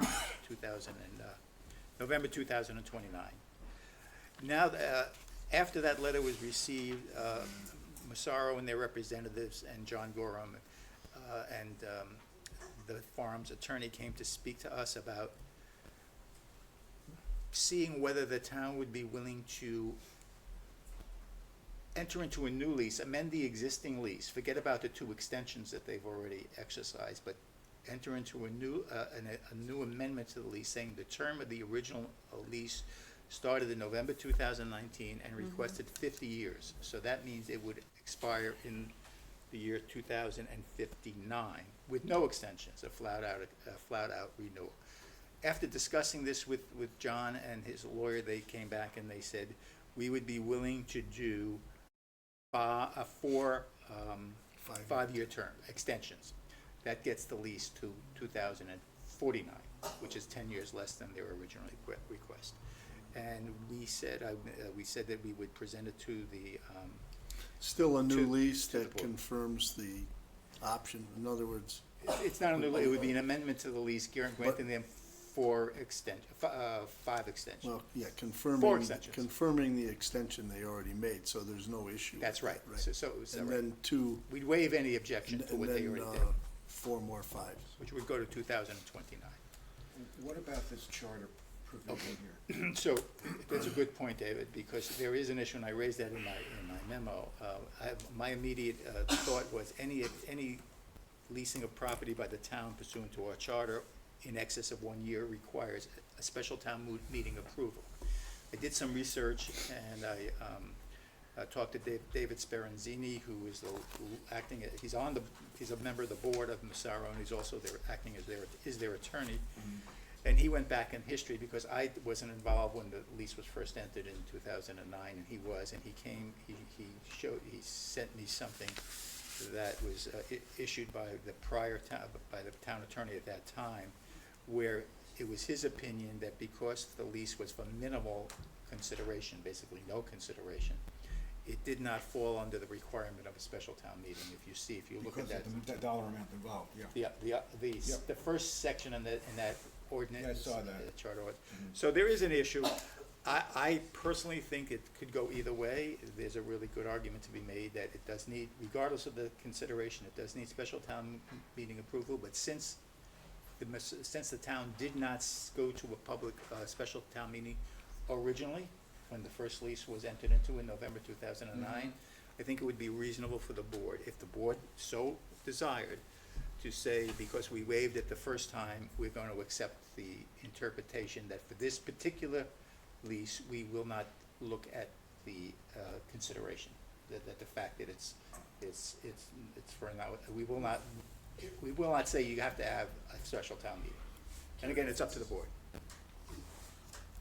You're saying the amendment would be, is it an amendment or is it an addendum? And wouldn't, if it's still this lease, isn't it, all rules that apply to this lease still in force? Everything would remain in full force and effect, and we'd have an amendment. We'd negotiate the amendment, and the critical part of the amendment would be granting 4 5-year options, terms. which a total of 20 additional years from what they have now. You're just changing the term, everything else. Pretty much just the term, yeah. And the representative of Massaro had a reason to do this, and I think I can say it, right, John? I'd like to, Louisa Cunningham and I would like to say. We'd like to talk about, I'll just tell you very briefly that they're having the only way they feel they can attract large donations is to be able to tell their prospective donors that we are going to be here for a long time, more than 2029, which they have now, which is a reasonable position to take. So that's the reason for this.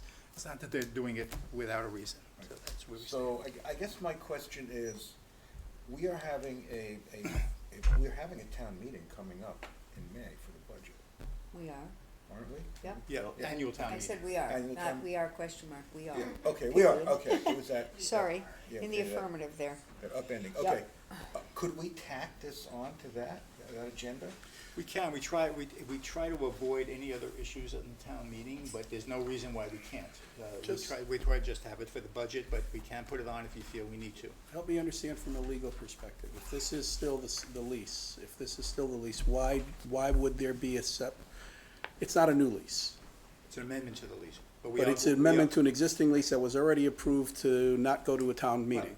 And that's why I say you can do it. Exactly. Right. And- Except the charter provision would trump the lease. If someone challenged it under the charter provision, that's the reason why. Yeah, I mean, if. But realistically, no one is, I don't think I anyone's gonna challenge it. agree, and But I I'm not understand it's a- advocating it's a we fine- go to town, I'm just it's a fine saying legal- legally, Even with that's, the language and the. it's not the lease that controls whether or not you have to go to a town meeting, it's the charter that controls that, so. But I think Mika's point is a good one. We could take the board can take the position, and I think it's defensible, that the lease is in existence, that we're not issuing a new lease, we're just making an amendment to an existing lease which did not go to special town meeting the first time. And we just wanna, for this particular case, make it, clear that this is the only time you're doing it. I think it's fine. Yeah, but that doesn't protect you if someone says the lease is not. But it hasn't protected us for the For the number last of 10 years that years, they've right. had it, so. Well, it hasn't protected, just no one's challenged. it. Right, so. I'm not advocating for it, I'm just Well, no, answering the right, question. and I think we're fine to go forward. I think we're fine to go forward too. Somebody could challenge it, but there's a good chance we win that challenge. There's no Maybe. guarantee that they win it. No. Right. Because the charter provision is a little ambiguous. Right. If you I've read read it, it, yeah. right. It is ambiguous, so it could be interpreted the way they have done it in the past, or I think Right. the board, as a matter of policy from now on, should try and look at each lease, whether it's regardless of consideration, if it's more than a year, really think hard about whether it needs a special town meeting. It would be my recommendation to do a special town meeting, but there's more than enough facts here to make an exception for the Massaro Might be Farm. better to change the charter. Well, no, we have a lot of farms that are looking to get 5-year leases on Indeed. town property. Yeah. Indeed. So it will become a different Could issue, become but an that's issue. not, Right. Right, I so don't we see that should make the necessarily charter as. clearer, I think. Right. Well, it's up to I the board, agree. yeah, and it's up to the board. You don't have It's to not in grant the spots fund. where things aren't clear, and I'm not a lawyer, and it's just But for, crazy. I for agree the with you. purposes of this in front of us, You wanna be able to control your property. I'm good to go. So for Me too. purposes of this evening, what we need to do is just approve the request of the farm for an additional extension period of 20 years. Do I need to clarify it to an additional 4 renewal terms Well, of yeah, 5 years each? yeah, renewable. 4 or 5 Okay, years. so I will And the just- lease to be, We're and basing it on the existing lease. Correct, Yes. so it will be an Yeah, that's addendum, important. actually. But we may wanna have some other terms, or we may not wanna have some other terms. We'll just take a look Because at if it. somebody comes along and says, well, you gave Massaro 20 Yeah. years, why can't I get 20 years? Right. We have the existing leases. And the board, but the That's a board is gonna controlling say, document. because we didn't do it 10 years ago, we didn't do it 20 Right. years ago for So- Massaro, there was. But it's Trying to protect the 4 or town. 5-year It's 4, terms 5, running 4, from 2029. correct, Right. through until November 2049. 2049. Right. Assuming all 4 renewals are exercised. So I will make that motion. Is there a second? Who has the option for renewal, both parties? No, No. just the tenant. And then, Tenant. once this is done, then we have to do a lease, or the addendum to the lease. We gotta do the right? addendum But to at the least lease, this yes. gets that ball rolling. did, Okay, so we did you have, still wanna say something? I'm sorry, or are you, Let's are do we the going in the motion right and then- direction? You won, you know, if judges tell you, be quiet. Just wanted to make sure, that's all, I think you're Well, we good. haven't voted yet, so We haven't voted don't, yet. don't influence the Yeah. vote. Oh, Yeah, okay. right, good point, So if a good point. developer comes along and offers you $10 million for the property, Right, you're gonna say so we have a can't do motion it? and a second. Can't do it, yeah. Okay. I will call the question. All in favor? Hi, Okay, so it's unanimous. Good. So would you like to hop up and just say a quick few Say things? thank you. Oh, you're welcome. Okay, bye. That's it. Thank you. That's the No, best if you can wanna, do. it's okay. Okay, next. What do they No? Okay. $10 too, or a year? Come again under public comments, There's just no for fun. consideration, Because not I'd even love to hear what $10 you in said. the No Okay. It says for good, consideration. valuable consideration. Thank you very much. Okay, so that's Okey done. doke. So then we'll get in touch with, David Speranzini and go forward with the next section. Yes, Okay, I'll get All right, it. good. Thank you so much. So which one is next? 10C, 18 Hazel Terrace.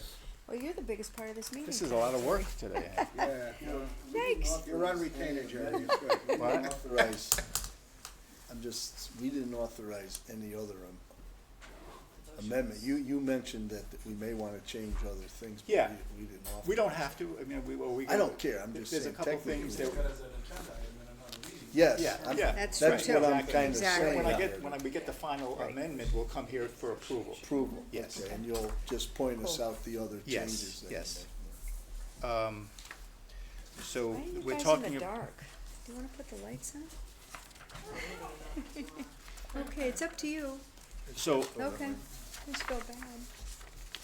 let me give you. Turn a- ours off, we'll all be the same. We'll all fall asleep. If you dance, it might come on. And I Wave your apologize for not getting to you this early, but Bob Blythe gave me this a couple of days ago, and it sat on my desk.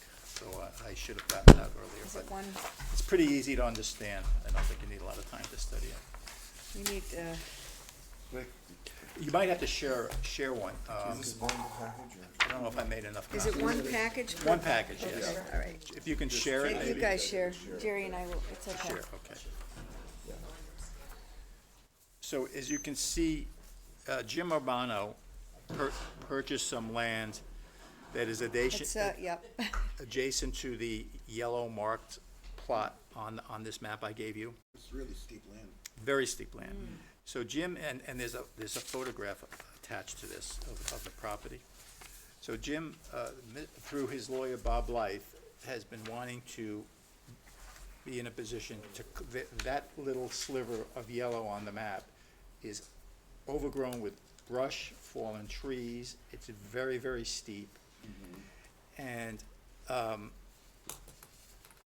he wants to clear it up, to clean it up. And my suggestion, and I think, I thought it was a good, I think it still is a good suggestion, is the town will give you, because he's gonna build 7 or 8 condominiums on that property. He has zoning permission to build some He owns these units. 8 little lots here, Yes, is that what he- yes. I don't know how many lots he does own, but he owns the one immediately adjacent to the yellow strip. Okay. And Bank probably Street's a some more. paper road owned by the town? The town owns it, yes. So, and my suggestion was fine, if he wants to clean it up, you know, I think we can entertain and sign a license agreement, so he can go and do whatever he Just for wants. construction, right?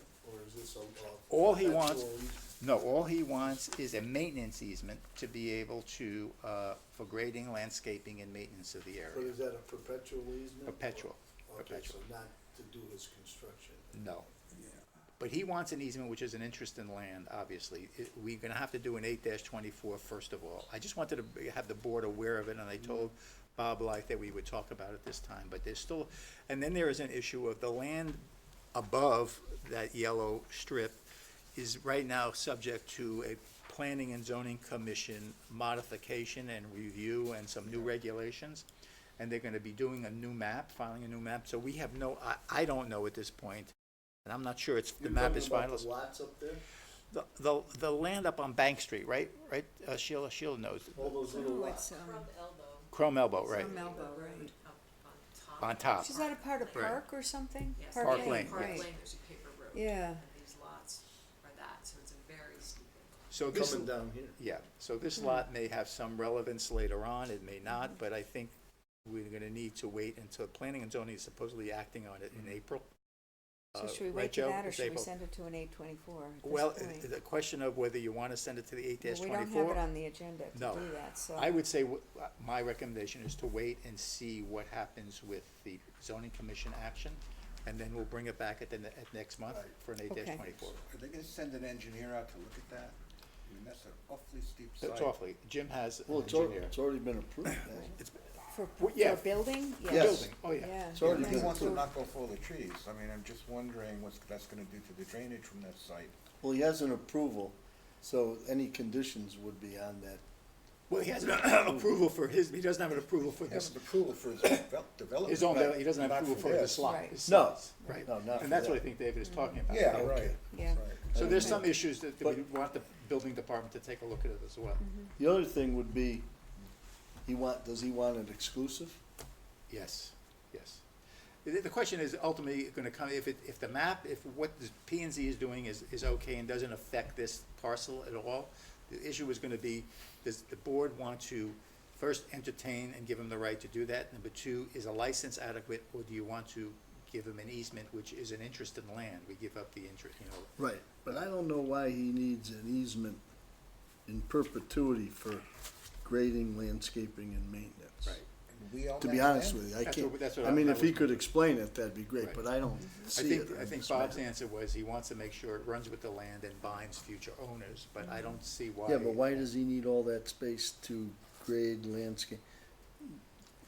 Grading would be done when he builds the project. Yeah. Right. Landscaping, they could park on Hazel Terrace. I just don't see why he needs So that. give him the opportunity to make sure it looks the way he wants it to look. He wants it to look nicer. It's pretty Yeah, ugly well, now. that's a reasonable Yeah. request. It's aesthetics. Yeah. Right. I don't know. So, this. I don't, Go ahead. I wouldn't give him an easement in perpetuity if he just wants it to look That's nice. all he wants, right. The town could just give him the right to go on and make it look nice. And that's So exactly what I told him several Right, times. so I mean, we don't need to give him an interest in land, just give him the right to do what he wants to do. So So I this yellow here, which says Bank Street, is not actually a road. No, it's a paper No, paper road. road. Just Yeah. on the, yeah, okay. And keep in mind, this And property, we own it. there was a period of time when the town was thinking of abandoning this property, and we went for an 8-24. P and Z turned it down because they were concerned about rights of some of these other landowners being landlocked. I forget the reason, but it was already turned down once. And now, but now that, I'm a little confused as to what we're considering. so Is this just informational at this point? this is in just time? informational, and I think we have to wait. And an 8-24 has to be, if the board wants to send it for an 8-24, you can do it next month. And we're waiting to And I'm see sorry what's that I happening. don't know what it means when you say, send it to an The 8.24. town plan and zoning. understand it goes to It's a- them, but it's what a do they? statute. They look at it and they determine whether it's okay to make either modifications on town, any town-owned property has to be, any improvements to town-owned property has to be approved by P and Z. Understood. And any sale of town-owned property has to be approved by TP P and and Z, Z. but does Yeah. that include cutting trees and things like that? You know, certainly if you give an easement, it's an interest in land, you would have to. An easement, yes, but if possibly we even- don't, All it says is improvements, it doesn't say what kind. The statute says improvements. okay. From an experience standpoint, what other reasons, why have we granted easements in other cases and what's different about this one? I don't think we've granted easements in don't- other cases. I don't Okay. remember ever doing an easement on a piece of property for, certainly for this or for anything for that matter. You know, the town hasn't sold any property, and I don't know if we ever have, or if we have, it's been years and years and years and years that we've done that. Yeah, I mean, I think we have to know why he wants the easement, and if, Well, again, I if think it's it's just to, right. to beautify that piece for his project. And I'm sure he'd be willing to tell us. Yeah.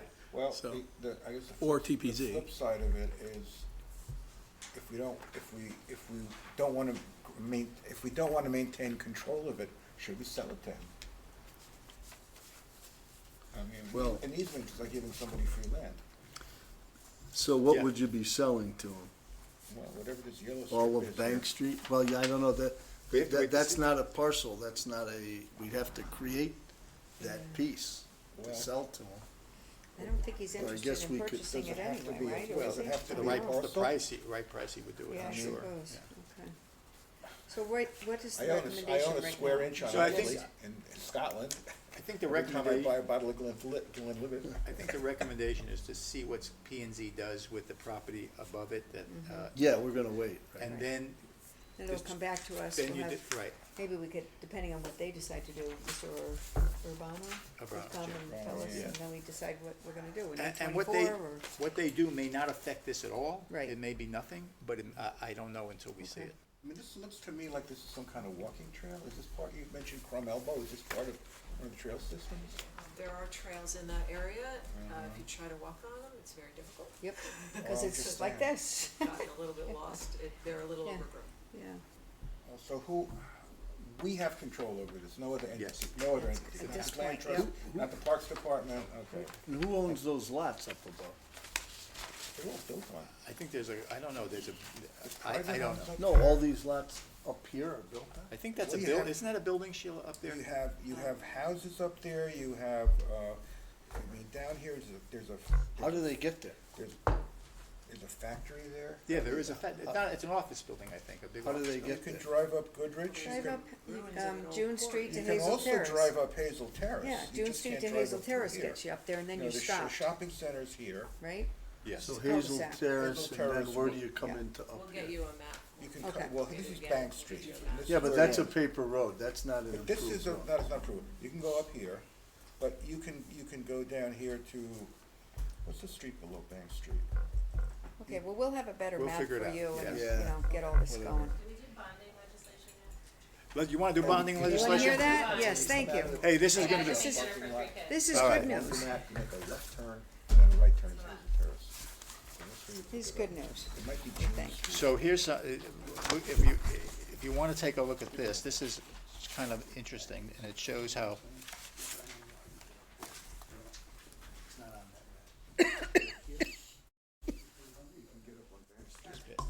It's not Yep. a street, Bank Street is here. it's a paper road, it's not a street. That's the real road. It's enough of this, I can't stand it. Well, then how are we giving an easement over? so Here's page, the road. page 3 of, But we own it. page 3 of this handout shows how, if you wanna get something done, there's ways to get it done. This is, page 3, Joe. Oh, Section didn't 4. do it again.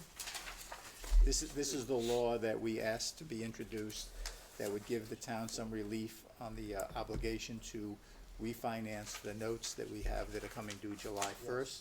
So I just wanted you to see there's an actual bill with our name in it. And it's gonna be, probably go to a vote in the next 4 weeks. And if it happens, it's good news. I have a feeling every other town that is in our position will look at it and try and get the same thing for them, because this has never been done before. So, yes. Not the first two pages are, Who's, what they did, sponsoring what they did is they planted this at in another bill, so. Okay, on the left. Candelaria. This is section 4 is the only one that affects us. Representative Clarity's office has been working on this, very hard. Okay. Co-sponsors, Candelaria, who's the other sponsor? I don't know, the Candelar is just the deputy speaker of the minority in the legislature. Yes, Themis is the one who, Themis' staff put the bill in. Got it, okay. Okay, good news. Thank you. Do you have any other? That's all I have. Okay, moving right along, item 11 on the agenda is acknowledge receipt of town clerk's report. We have in your packet, the town clerk's report from March 1st, 19 to, this is the monthly report, and then we have the annual report from July 1/18 through 3/31/19. I'll make a motion that we approve these reports as submitted. Thank you. All in favor? Aye. Thank you. Item 12, get ready. We're gonna go quick. Minutes. Okay. You have in your packet the joint Board of Finance, Board of Selectmen minutes from Thursday, November 29th, 2018. I'll make a motion we accept. Is there a second? Thank you. Any additions, changes, corrections? Which one is this? The first one, November 29th, 2018.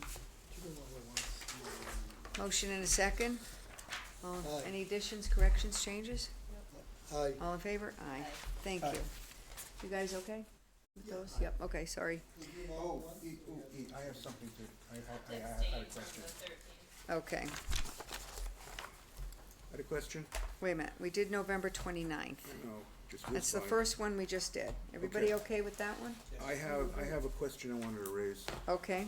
In the police commission capital budget, we have a $38,000 inclusion for a vehicle in fiscal year 20. I was over at the police station, I was admiring that new canopy. Are you talking about the minutes? I'm This talking is- about the minute. That this is incorrect? They're not incorrect. Okay, so we can't, we I gotta, can't discuss anything in this? well, Okay, not well, right now. Then I won't, that's fine. You can, That's fine. okay, because we The just. minutes are correct. Sorry, okay, thank All you. right, So, all in favor of Thursday, November 29th, 2018? Aye. Okay, thank you. Aye. Wednesday, December 5th, 2018, a joint special board meeting of the Board of Finance and Board of Selectmen. There's one little minor change in the title. It's not Selectmen or whatever, but other than that, I read them and I'm fine. I'll make a motion we approve. Is there a second? Second. This is Wednesday, December 5th, 2018. All in favor? Aye. Okay.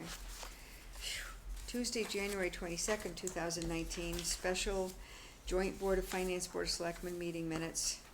I'll make a motion we approve. Is there a second? Second. Thank you, Joe. Any additions, corrections on that? All in favor? Aye. Joe, you good? Yeah. Okay. Mika, you were okay with that I one am, too, right? yes. Okay. Next one, joint Board of Finance, Board of Selectmen meeting minutes, Thursday, January 24th, 2019. Is there a motion to approve? So moved. Thank you. Is there a second? Second. Thank you, Mika. Any additions, changes, corrections? All in favor? Aye. Aye. Okay.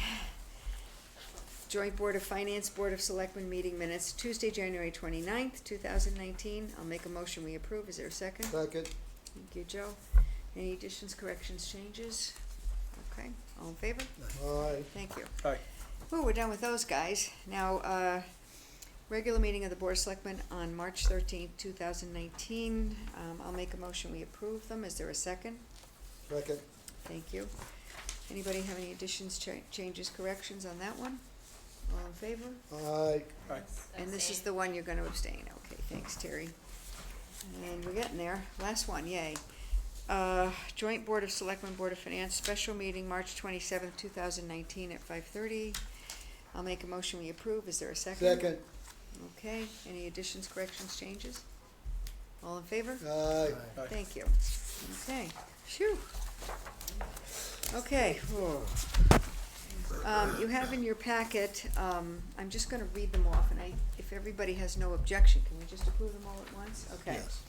We do them every year. The first one is the ADA Municipal Grievance Procedure. Second one is the ADA Notice related to discrimination on the basis of disability. Next one is Affirmative Action Policy Statement. Next one is Compliance with Title VI of the Civil Rights Act of 1964. The next one is Town of Woodbridge Conflict of Interest Policy. Next one is the Fair Housing Policy Statement. Next one is the Fair Housing Resolution, and I think that's it. And what we need is a adoption of the state affirmations for 2019. I'll make that motion that we adopt them as presented in the packet. Is there a second? Second. Any discussion on any of these changes, corrections? All- Title 7? Title 6? Title 6, isn't that what it said? Yeah. I could be wrong, I know it said Title 7. I read what was presented. I don't know that there's a difference. think they left Do you off wanna the hold word off on that one? Always change it. What? Always change it. It's throughout the document. How about we look into it and get back to you? Title 7 It is Title 7, okay. prohibits employers from discriminating against basis of sex, race, color, national origin. That is Title 7. This is the Civil Rights Act of 1964. Yeah, it has that. Section 1983. Okay, so would you like to have a friendly? I just think all somebody right. left the. Let's vote on all of the others as, first of all. Wow. All in favor of everything but the compliance with we'll just take that one out for now? Yeah. All in favor of the others? Aye. Thank you. Now, should we amend this one? Title 7 or? We can just change it, it's a type of. Okay. It is type of, but Okay. it's throughout the whole thing. Okay, so I will make a motion that we approve compliance with Title 7 of the Civil Rights Act of 1964 as in your packet. All in favor? Second. Okay, thanks. Oh, thank you, Joe. All in favor? Thank you very much. Okay. Zooming right along here. Now, as required by, I guess, the charter, we as a Board of Selectmen must motion to call the Town of Woodbridge Annual Town Meeting. So I will make a motion that you have in your packet, and I need a second, to call the Town of Woodbridge Annual Town Meeting for Monday, May 20th, 2019, to act on the following. Number 1, to act on the FY 2020 budget as recommended by the Board of Finance. And number 2, to act on any other matter proper to come before the meeting. Is there a second? Okay, any discussion on this motion? All in favor? Aye. Okay, thank you. Next case, sound like I'm at the hospital. Sign of call of biennial election. Also, I believe as required by charter, you have in your packet electors, was I supposed to do something about this going to, no, this isn't executive session. Okay. We have to, let's see. Sign the call of the biennial election for May 6, 2019. And following approval of this, we just have to sign it. We Sign don't it, have to that's all. vote on You it. don't have to Okay, do it. never mind. You That's already that's why I approved was confused. Okay. So when you, at the end of the meeting, you all can stop by and sign it. Well, here's the thing. We have to go Oh, into okay. executive session, so my thought was, we're gonna go into I will make a motion now that we go into executive session to discuss the Beecher Road School facility update. I would invite in our audience Andy Esposito, Jim Sisa, Al Pulo, who else is here? That's it.